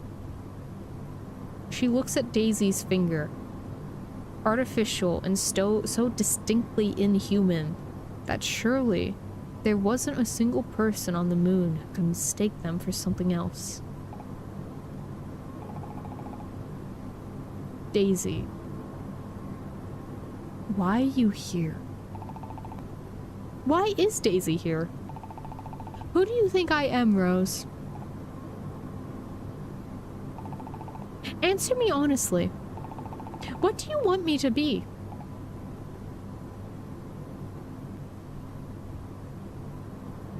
It's a stolen moment in time, and Rose doesn't need to think. Rose doesn't need to think. Rose doesn't need to think about her body, about Violet, about her body, about her body, about her body, about... The dream ends.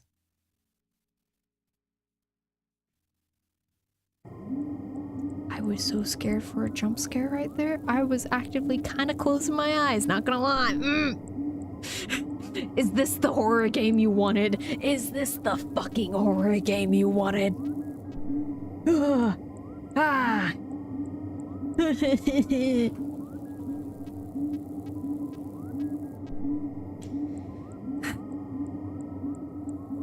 Rose wakes up with the painful reminder that her hand is still empty, and bras are still itchy when you haven't changed out of them for a good 2 days, and starts half fantasizing before, well...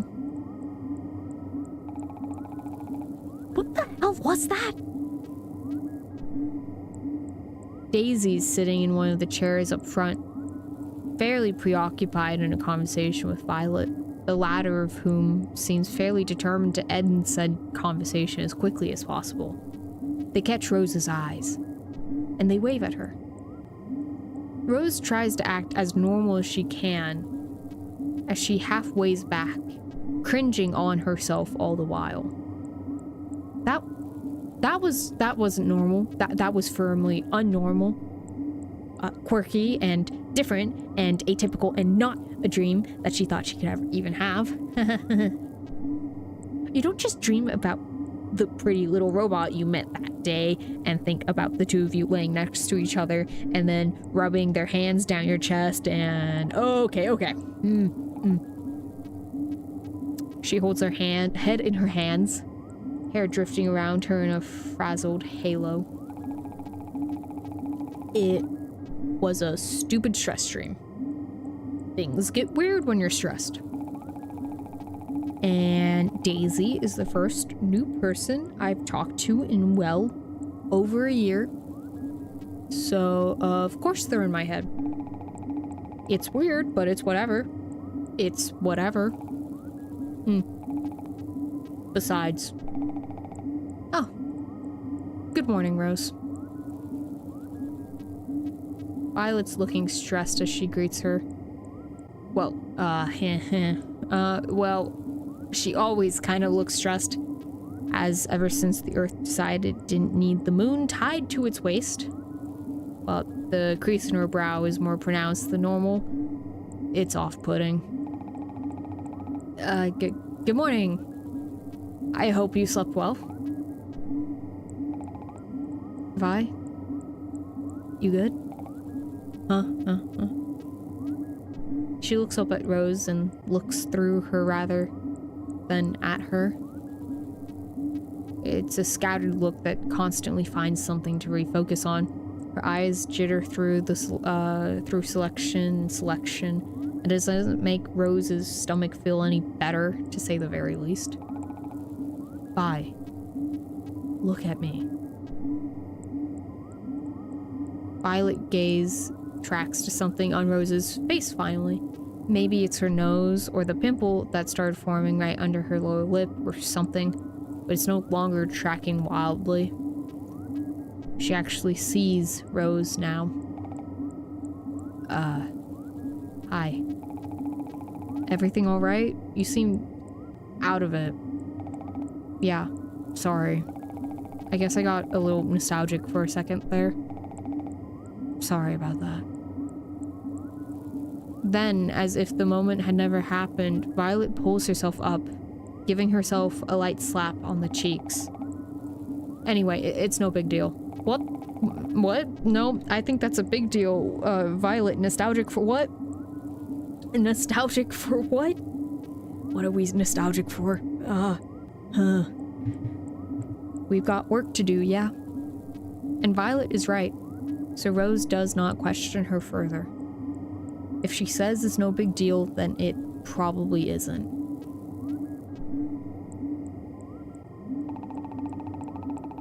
It must be hard. If I was human, I do not think I could fathom the anxiety. Not the thing to say, Daisy. Not the thing to say. Rose and Violet jerk their heads up in sync as Daisy breaks the silence, whose face remains permanently and utterly serene. Excuse me? Being away from Earth for so long, don't you get homesick? Well, obviously it sucks, and it's stressful as all hell. Violet goes back to tending the interface. Pauses. She looks more thoughtful of Daisy's question than Rose has come to expect. But I'd say homesickness is the least of our worries, right? The moon itself is fine, great, even. There's a reason we were sent up here. It's the whole reason trapped. It's the whole trapped aspect that sucks. It's as if she clamps her own mouth shut with an audible click of her teeth, turning to Daisy with a visible twitch in her eye. Then, with a huff, she jerks her chin away. If that is the case, then you two must really love the moon. I have to say, that's incredibly flattering and admirable. Finding such care for an inhospitable environment that fails to share that care for you. Daisy seems to muse, clasping their hands together. It isn't necessarily that deep. The moon's not exactly capable of emotions on account of being, not alive. So I don't take it personally. It doesn't love me, but it doesn't hate me either. But you prefer Earth. Well, duh. Earth's the only place I know that lets cup ramen taste as good as it does. So if the moon served you cup ramen that tasted good, you would like it more? Look. Violet lets go of the tool she'd been tinkering with in midair, letting it float haphazardly. Like I said, it isn't that deep. I just miss my home. That's all. And the moon is fine, but it is not my home. Violet goes back to tinkering, and Daisy's gaze swivels onto Rose. And you? And me. Is the moon your home? Or is there something that you wish was different about it as well?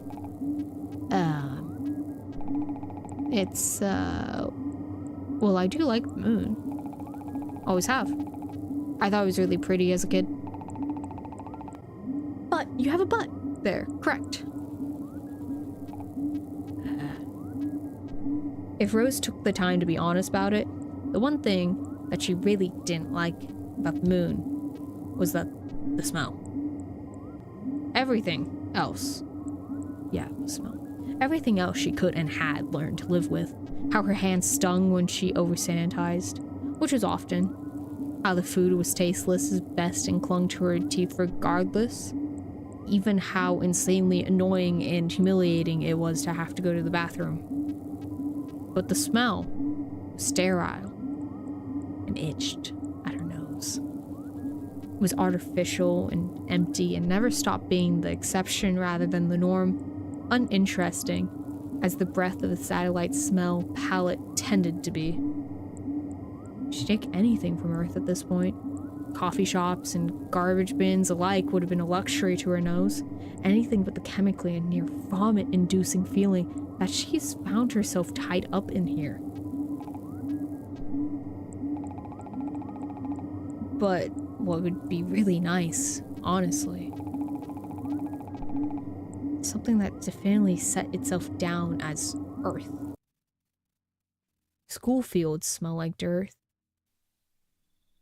They smell like grass, too, but a lot of the time, it'd be a little too hot or a little too cold, and the grass would have had a right amount of that dyeing and painting the ground in a chivalrous, scentless yellow stain.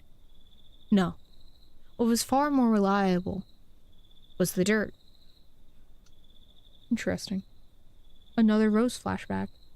So we already know Rose has somewhat of a troubled house life. She hates school, and we're back at school now. And I doubt this is going to be a good memory if I'm assuming correctly, and this is school at night, and she's talking about the smell of dirt.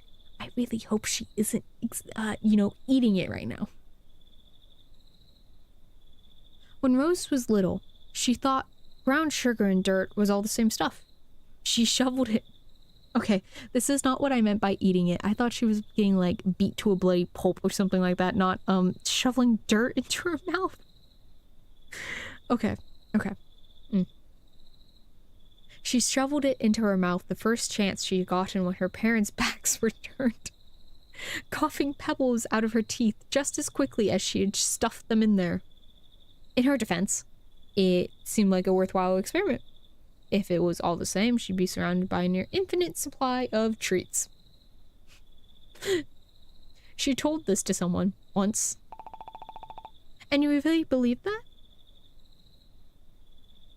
There are security cameras poised on the field, sure. But Rose knows the blind spots. Everyone knows at the blind spots. That's why every other week they find used Johnnies and there's broken announcement. And there's a broken announcement over the intercom that everyone ignores.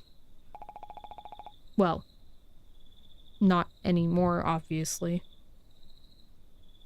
She has to raise her voice a little higher than she's comfortable with at this time of night. It's not as if there's anyone else around there to hear it, but still. Never mind. Are you ready or what? Of course. I was waiting on you, after all. This person. She bites back on her retort by swinging up the metal bat behind her. You seem to be really worked up. There is no need for that, you know. I am not going to judge you purely on your ability to play baseball. You can calm down. Just throw it, okay? Daisy laughs. I am going to throw it really hard, all right? If you are not careful, it might smack you in the head. As if I'd ever miss. The metal bat is cool against the rapidly drying sweat on the nape of her neck. Daisy laughs, light and tinkly, and rolls their arms back to pitch. It's all familiar. Her muscles respond in a way that her mind still fumbles with. Automatic, drilled in by countless afternoons is in this exact spot. Her eyes narrow at Daisy's raised arms. Ready or not? The ball arcs through the air, a blurred streak of white against the dusky sky. It's a perfect pitch. Rose swings. It's the purest moment just before contact, where it feels like the world has held its breath. The bat connects with the ball in a solid smack. Her arms vibrate with the aftershock, and Rose can feel it all the way down to her spine.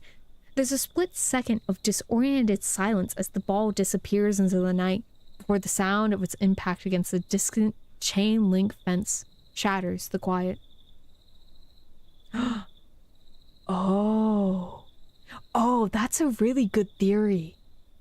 But who would be in the motel then? Unless, like, that was, like, her longing to be with someone. And Daisy's the radio. I think it's reasonable to assume that Daisy is replacing someone in this flashback. Maybe the motel. Oh, what if? Because Violet was saying something about there being nostalgia, right? So, what was she being nostalgic for? Do they know each other beforehand? Oh my god. Theories, guys. Theories. I am curious. Rose drops the bat, satisfied and panting. Well, how's that? 'Cause Rose talking to Daisy in these memories is so much more open and inviting, right? She's talking to a familiar confidant. So either she's like projecting what she wants, or it is someone being replaced in these flashbacks, right? It's not quite how she talks to Violet, but it's close. New pose. Daisy's back is turned. Their hair drifts around despite the lack of breeze. Despite the darkness and distance, Rose can make out every strand. They're framed by the moon, basically spotlit by its light. Rose lets out a silent prayer of thanks to the moon. Well, I would say good job, but someone needs to get it now, right? And good luck searching for something that small in this kind of darkness. So really, all you have done is cut our playtime short. Are you serious? In a real game, that'd be a home run. True enough. However, this is not a real game, so that was just kind of annoying. Daisy's back remains turned, so that was just kind of annoying. Daisy. Daisy. Daisy's back remains turned, and though Rose can make out the hint of laughter in their voice, all she can feel is ticked off. Come on, are you serious? She starts running towards Daisy, feet thudding against the ground. Daisy turns, then, and their eyes meet. In the glow of the moonlight, they're sparkling, alight with mischief. Rose tries to stop, but she stumbles over her own feet, tumbling headfirst into Daisy. Daisy yelps as Rose crashes into them, both of them toppling onto the grass. The coolness of the dirt is a shock against Rose's skin, and for a moment, she is all too aware of the thud of her heart in her chest. Of her chest. Rose's knees scrape the ground. Daisy's is breathless beneath her. Daisy can breathe? Oh, wow. You have gotten my dress all dirty, it seems. Where's a dress on a baseball field? Well, you certainly got me there. I will give you that. The moon is beautiful. Daisy is beautiful. If Rose was braver, then maybe she could have said something here. She would have told them how good they look right now. About the strange fluttering in her chest. About their laugh. I really like your theory. I really, really like your theory, Rogue. Ooh, hee hee. I really like it. Because I get to replace it with, Lavender. Nope, not Lavender. Oh, no. No. Shit. What's her? Violet! I swear I'm paying attention. It's just getting late and my brain is going, ugh. I did not realize how long this game was. I tried finding one and it's like, it didn't tell me. So we're 2 hours in right now and, not gonna lie, I want to finish this, but it is getting late. So, I will probably try finding a place to, like, pick this up later. Probably tomorrow, which is going outside my stream schedule. But I would want to finish this on stream. But anyhow. This is feeling very romance-core. Very, very romance-core.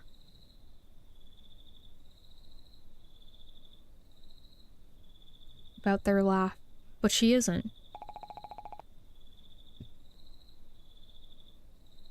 I'm sorry about that dress. Her voice is quiet, barely audible against the backdrop of crickets. She moves to stand to untangle herself from Daisy.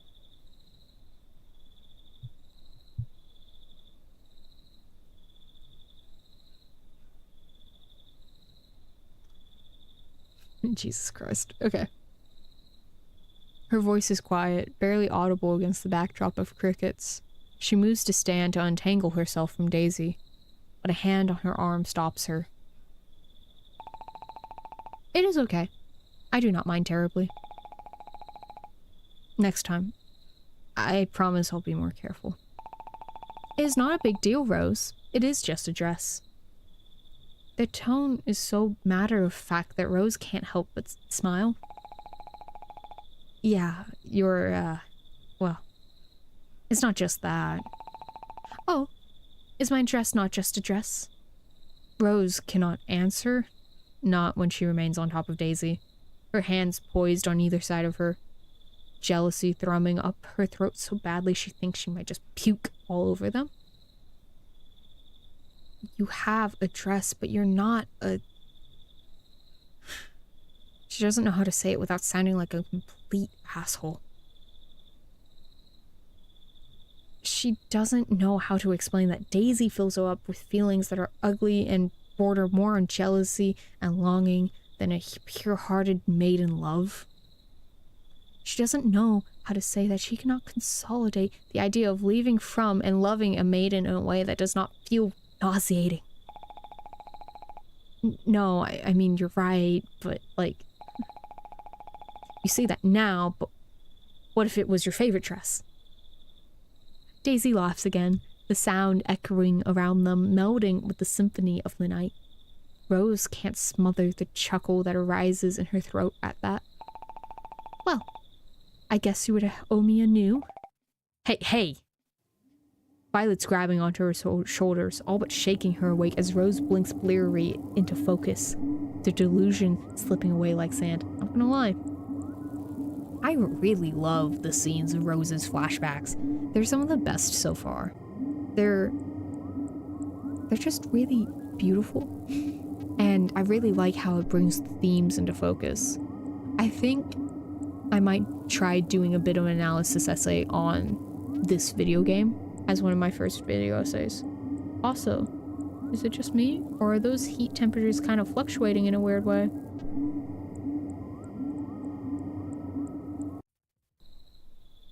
Or they've just been doing that. Okay, they've just been doing that.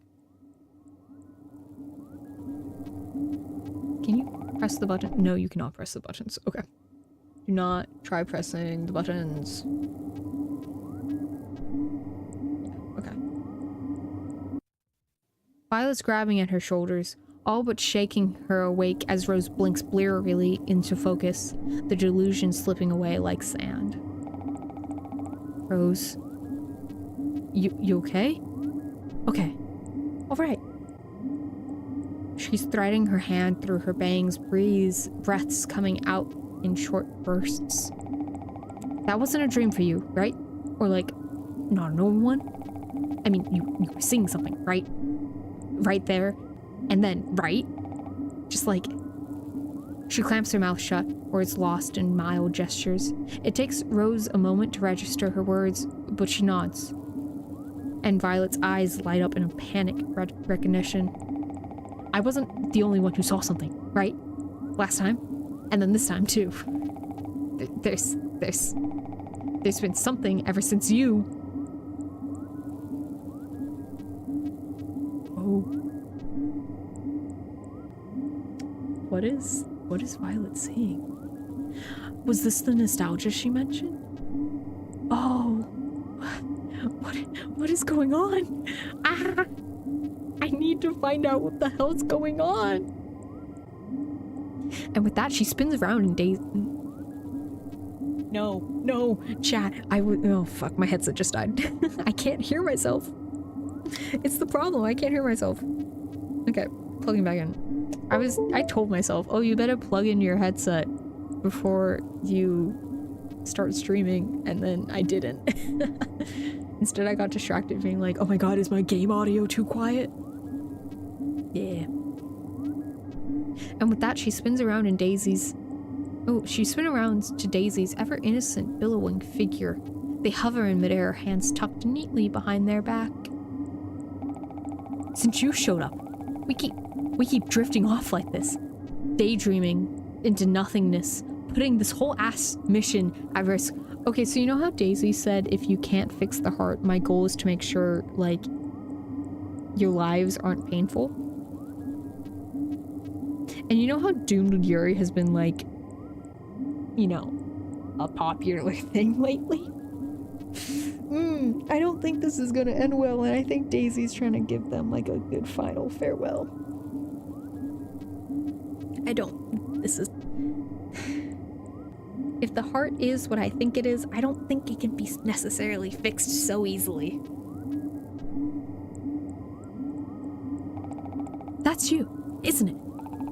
Yes, it is. Don't you dare try to. She stumbles, mentally coyoting. And mentally coyoting? I do not know that word, y'all. Mentally coyoting in the air as Daisy accepts the allegations without protest. So you admit it? Well, yes. My presence does help others fully realize their thoughts and feelings of their own. It is not exactly causing daydreams, however. A better descriptor would be guiding you into introspection. At times like this, I believe it is a beneficial process. Violet looks like she might explode. Beneficial? You think distracting us in the middle of a mission is beneficial? She punctuates her outrage with wild gesticulations. Rose, still groggy, watches the exchange with a numb sort of fascination. Don't you realize how dangerous that is? We could fall into one of your daydreams mid-mission, and then what? We'd die. We'd be stuck in the middle of nowhere land with our hands on, say, I don't know, an oxygen trigger, and before we can do a thing about it, we'd be slipping our hands and unsealing the cart and absolutely deader than a doornail. I can assure you, in full confidence, that I would make sure such a thing does not happen. I have enough expertise in these areas to make sure that such daydreams will not hit you in any moment less than complete safe, and I don't want you messing around with my damn head. Violet chest heaves, panic rising rather than settling. One hand remains crossed over Rose's body, and despite the circumstances, she can't help but feel somewhat touched. Quite literally. Would you look at that? Anyway, water break. My throat is dry.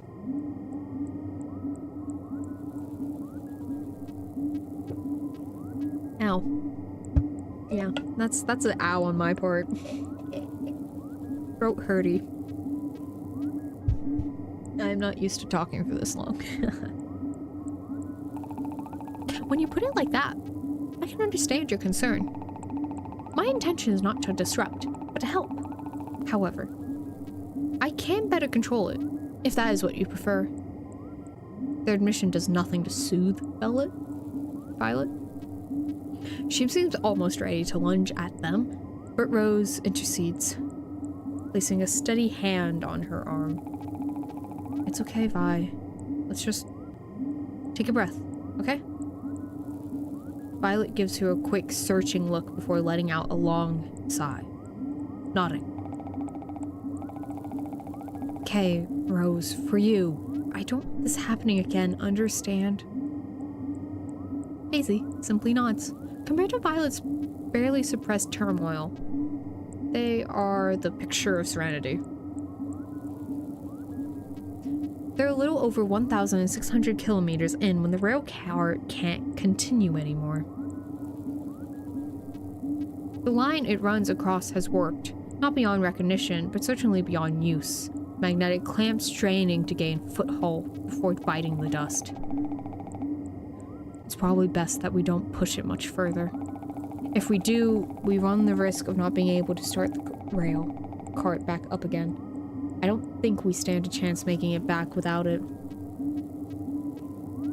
Rose appreciates Violet's optimism that that'll happen.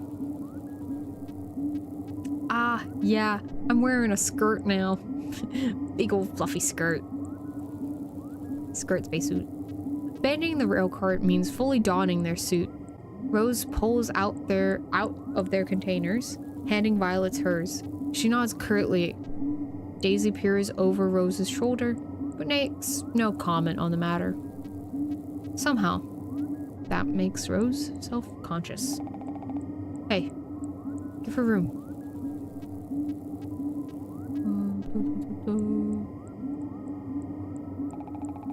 It's fine.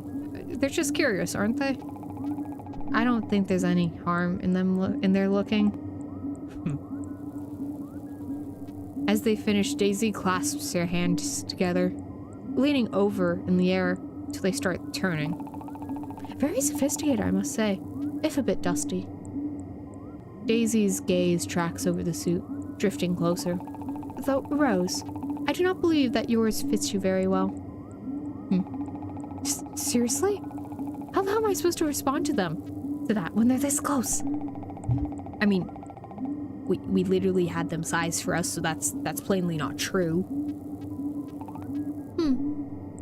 Daisy's finger traces over the rim of Rose's outfit and pulls away. You know better than I. Rose. Silence. Before Rose steps outside, she holds down one of the buttons in the arms of her chutes. After a moment, the rockets under her feet start up. At this step, if there isn't something holding them back from the pressure, they'd likely crumble completely under the weight of things. Oh, the heat has risen. Ready?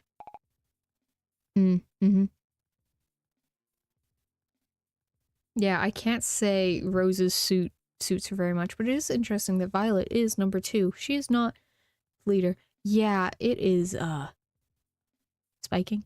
I'm glad that they don't give us a reference because I would not be able to understand that.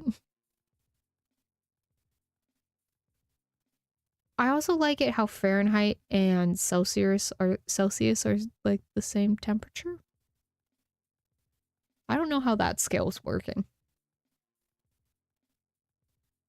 All that looks back at Rose when she glances at Violet is nearly an inch worth of... let me actually comprehend what I'm reading real quick. All that looks back at Rose when she glances at Violet is nearly... Okay. Yes. All that looks back at Rose when she glances at Violet is nearly an inch worth of glass.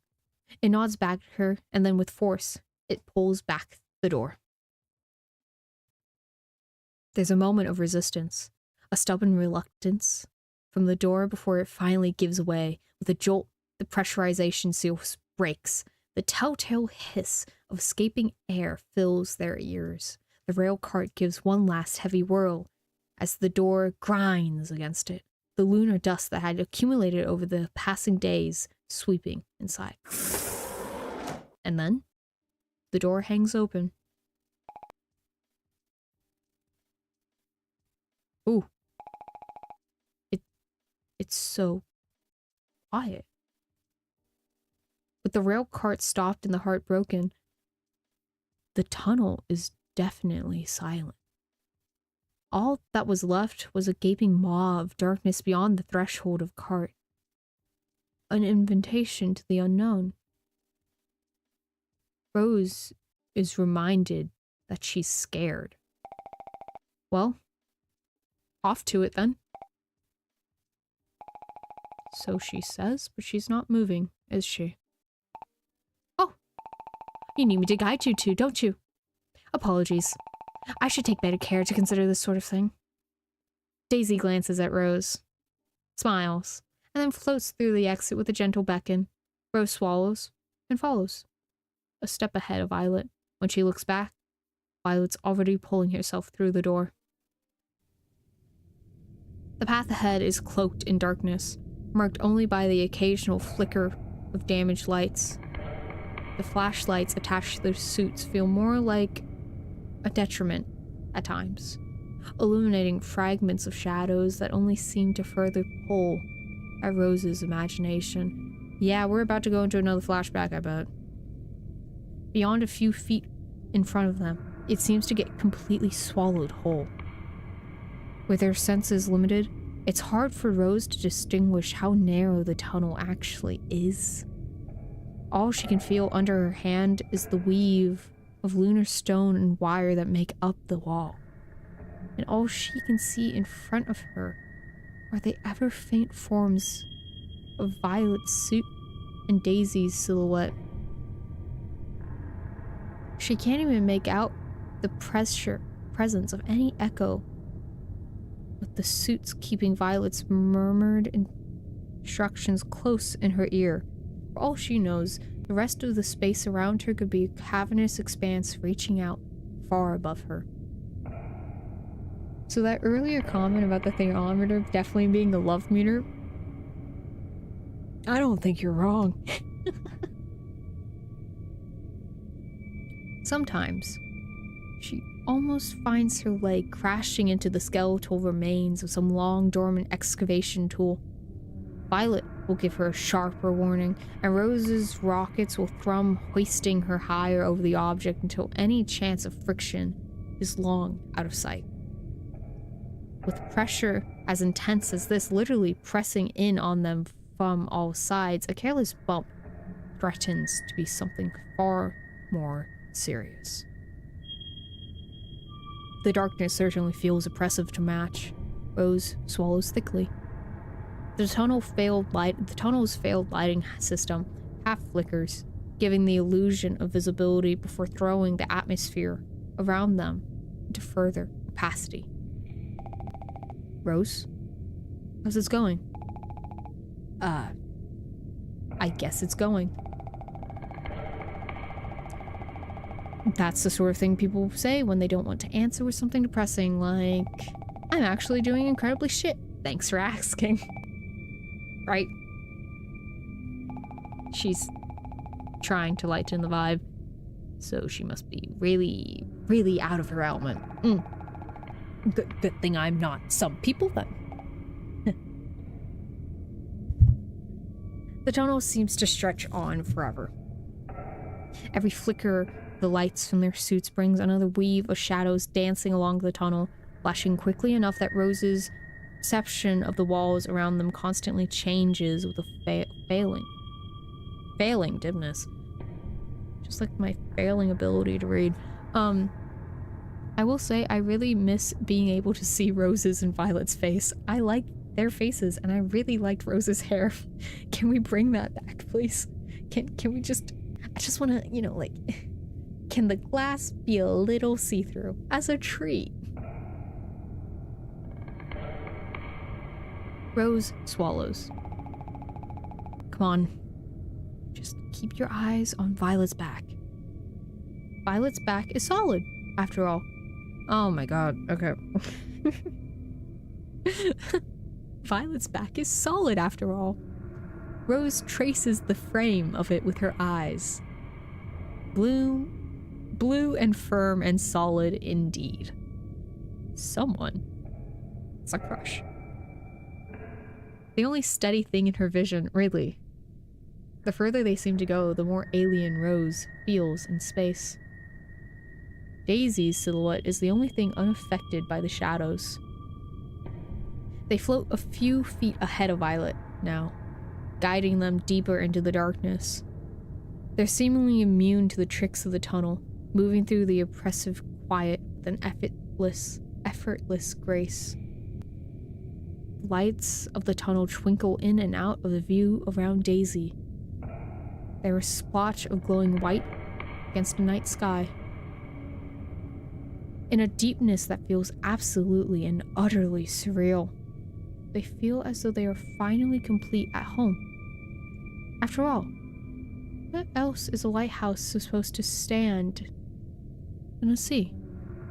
Now more than ever, Rose feels distinctly human in a tunnel filled with machinery, neglected long enough by its creators that there is no longer any use in connecting it to them. It's a little bit suffocating, but there is not much about space that isn't. Violet's working hard. Rose is proud of Violet for working hard and keeping most of her cool. If Violet wasn't there, there's no way that Rose would be. Not even a chance. They don't let girls like Rose up here that easily, to be frank. People who were smart but dreamed a little bit too much. People who would get too excited and make a mistake. Violet's textbook, perfect. Violet's textbook, everything. In fact, in a way that makes Rose starry-eyed. And if she told her that, she'd probably scoff it off, but it's true. There aren't many people who could lead a group out like this after a year of drifting in space and stay sane after like that. Violet's so beyond Rose. That's probably why she has so much trouble telling her how she feels. Guys? You know how earlier I was like, Rose, you have to compliment yourself more. Because, like, Violet's so much better than you.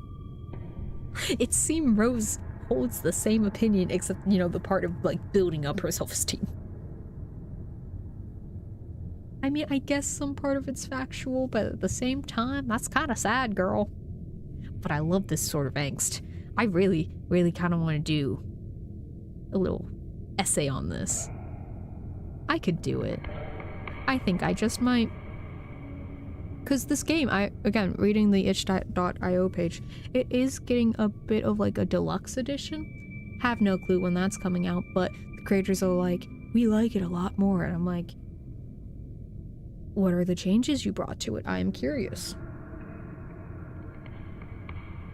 And with Daisy. And of course, there's Daisy. Excuse me.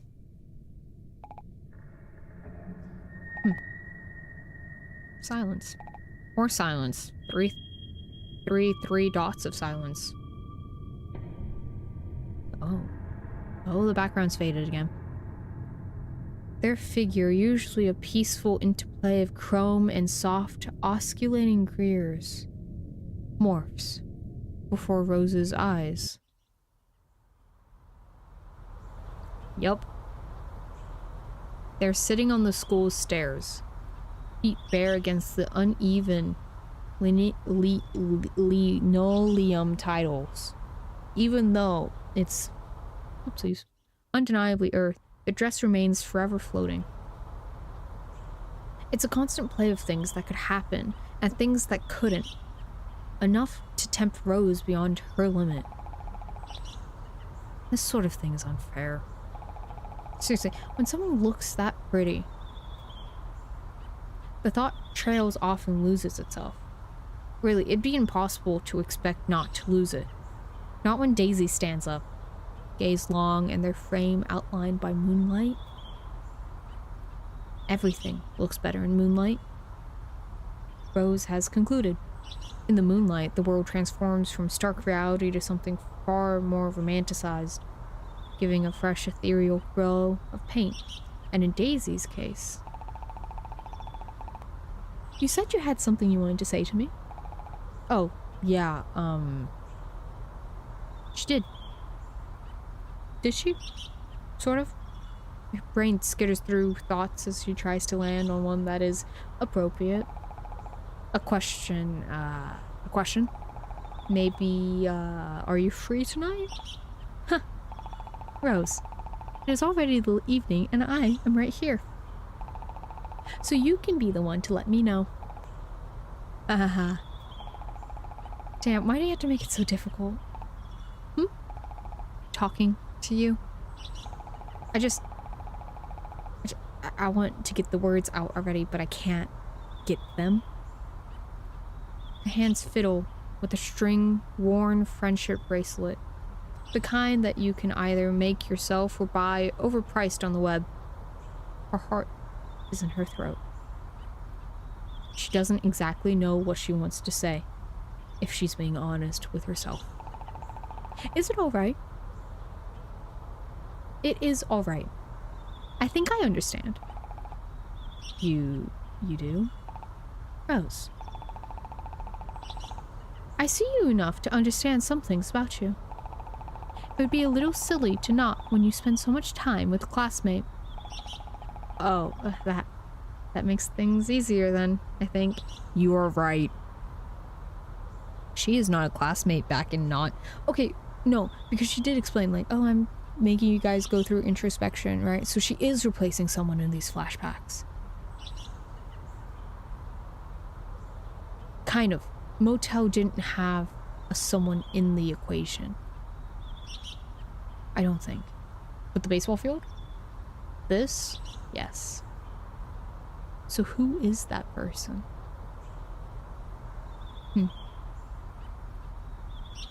I think it's safe to say someone Rose definitely loved in the past. Daisy smiles. I like... It's because I am like this, right? Daisy gestures at themselves. Rose's brain short circuits. Huh? Rose, the sort of person that I am, I do not want to impose my observations upon you, particularly when you are not entirely certain of them yourself, but I wanted to offer my advice. But I know how you look at me.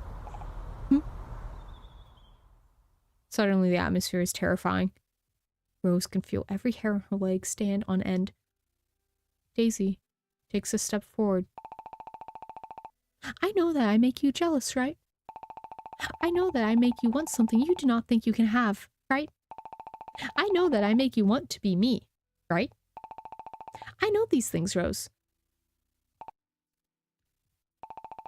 But if I am wrong, all you have to do is tell me. I don't mind. I think I would like it better, actually. Oh, heart rate is spiking. Heart rate is spiking. Okay. Okay. So. Fuck. Something about Daisy. Yeah. This is weird. Oh, yeah, the whole comment about, oh, people who wish to be like robots suddenly, well, that's like a easy way to know that they need therapy. Rose needs therapy, apparently. I don't mind. I think I'd like it better, actually. For your sake. Because it would be really sad if what I thought was true. Not because it is not a beautiful thing, but the way that you cannot embrace it. It sounds rather painful, Rose. Rose can't talk. If Rose spoke, she doesn't think she can stop herself from agreeing. But that's insane, right? To want something from an AI? An AI is not human. An AI is inhuman. Even if an AI is every bit as perfect as the moon, they cannot and never have been human. Even if a human is every bit as flawed as the moon, they cannot and never be an AI. It is insane trying to get something like that straightened out. Rose's hands rose towards her chest, subconsciously. It is okay, Rose. I can sympathize. I wanted much from my creator as well. The difference was that there was a fundamental differing, a gap that could not even thought to be bridged between us. She tried, but when she failed to return, I was afraid that any chance I had was gone. When she failed to return, something inside of me. That is not the case with you, Rose. You think that you do not have what it takes, but it is so obvious to me that you are already there. You just do not have the label for it yet. That is okay. That's cruel, you know? You could have just said no. You should have. Like, Vi.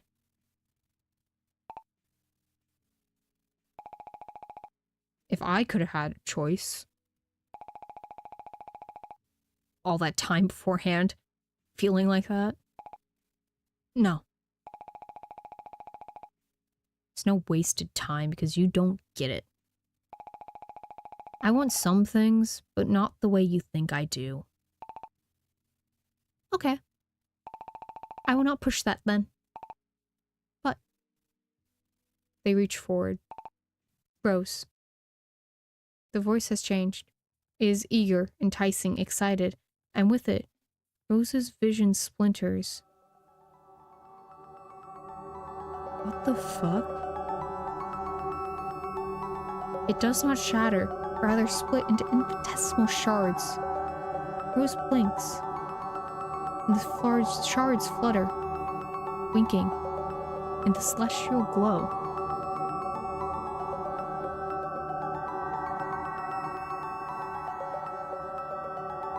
Huh.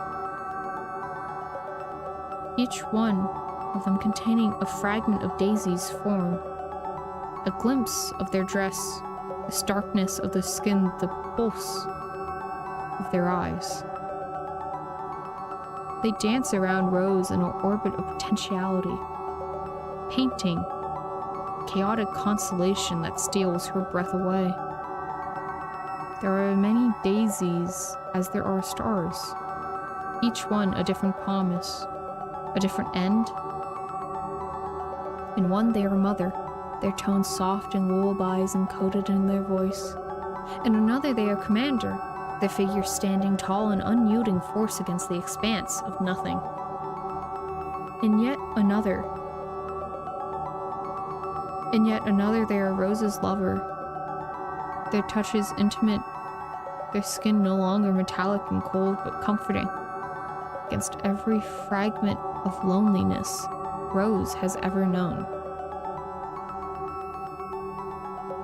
They're taking her letter.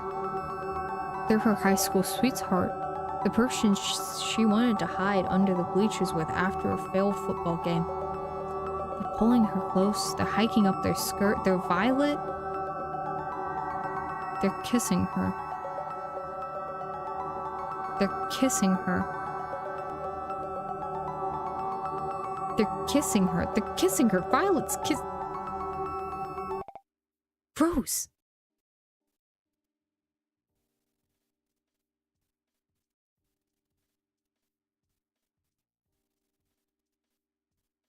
I really like this CG.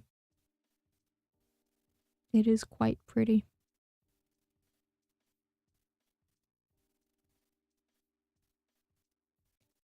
It kind of reminds me of Sailor Moon. Not gonna lie. I will have to definitely reread that entire scene. Very interesting. Very, very interesting. The shards shatter. The illusion breaks and Rose can hear her breath again. Her breath fogs against the glass, hot and heavy and near suffocating. If she had any more of a presence around her, maybe she'd be embarrassed about it. All it does now, though, is block her vision. Daisy! Clyde's voice is an octave higher than usual, ringing through Rose's earpiece. A clear indicator that she's, at the very least, not having a good time. Which is frankly silly because the glass clears.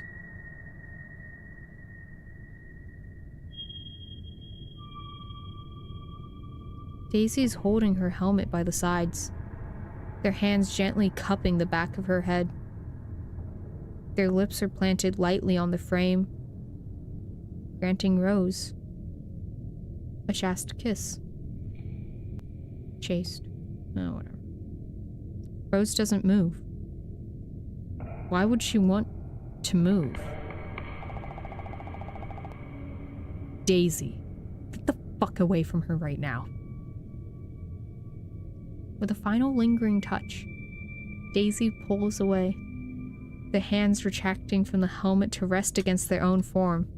Their gaze, soft and steady, remains on Rose. Apologies if my actions were misinterpreted. I only wish to offer comfort. So, the things Daisy were saying about her creator, and the things she wanted to feel, do we think that that was genuine? Do we think that was actually Daisy? Or was that just what Daisy was telling what Rose wanted to hear? Also, can't lie, that jealousy from Violet, very appreciated, very good, very yummy. Violet pushes past them and obediently, Daisy makes way. She grips onto Rose's hand fiercely. Oh, the jealousy. Oh, Oh, that's the good shit. Gaze narrowed as she gives Rose a once-over and then a firm pat on the shoulder. Girly pop. Seriously, what the hell? What the actual hell? Are you okay? Did you... Violet's lips clamp shut. It's good they're in the spacesuit because I have the feeling that Violet is very... blushy. This close, Rose can see past the helmet's glassy sheen and through to her eyes. They're wide. You're fine. That was incredibly weird, but you're okay. Daisy, you fucking promised that you'd be better about this, and look what you did. She's losing her damn mind in a suit, in a tunnel. A one wrong move, and she could... You see how this is a problem, right? How can you even pretend this is beneficial? She rubs down Rose's helmet as if to remove any traces of Daisy's touch. Under the moon's pressure, the palms of her hands almost hurt. If this was any other time, any other place, any other moment, Rose would be losing her mind over this. Gently, Rose tugs back. I'm fine. Don't worry about me. The words leave her mouth and maybe she doesn't really mean them, but she doesn't not mean them either. Violet looks at her with such an absolutely stunned expression that she regrets them more than immediately, but she said them. She can't just not double down. That was... Seriously, Violet, it was kind of strange, yeah. But there's no reason to be all up in arms. I know tensions are high, but don't waste your energy over this. And we have a switch, y'all. We have a switch.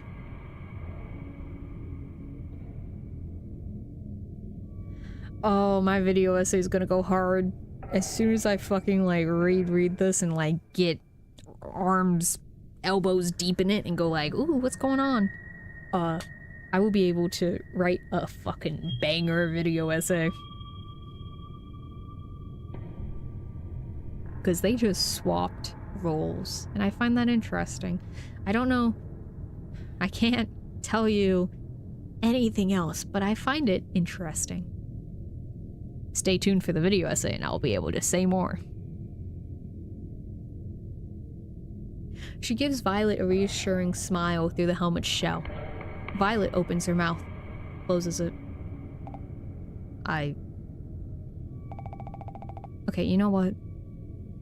Whatever. Sorry for caring, I guess. Hey, you know that's not... Whatever.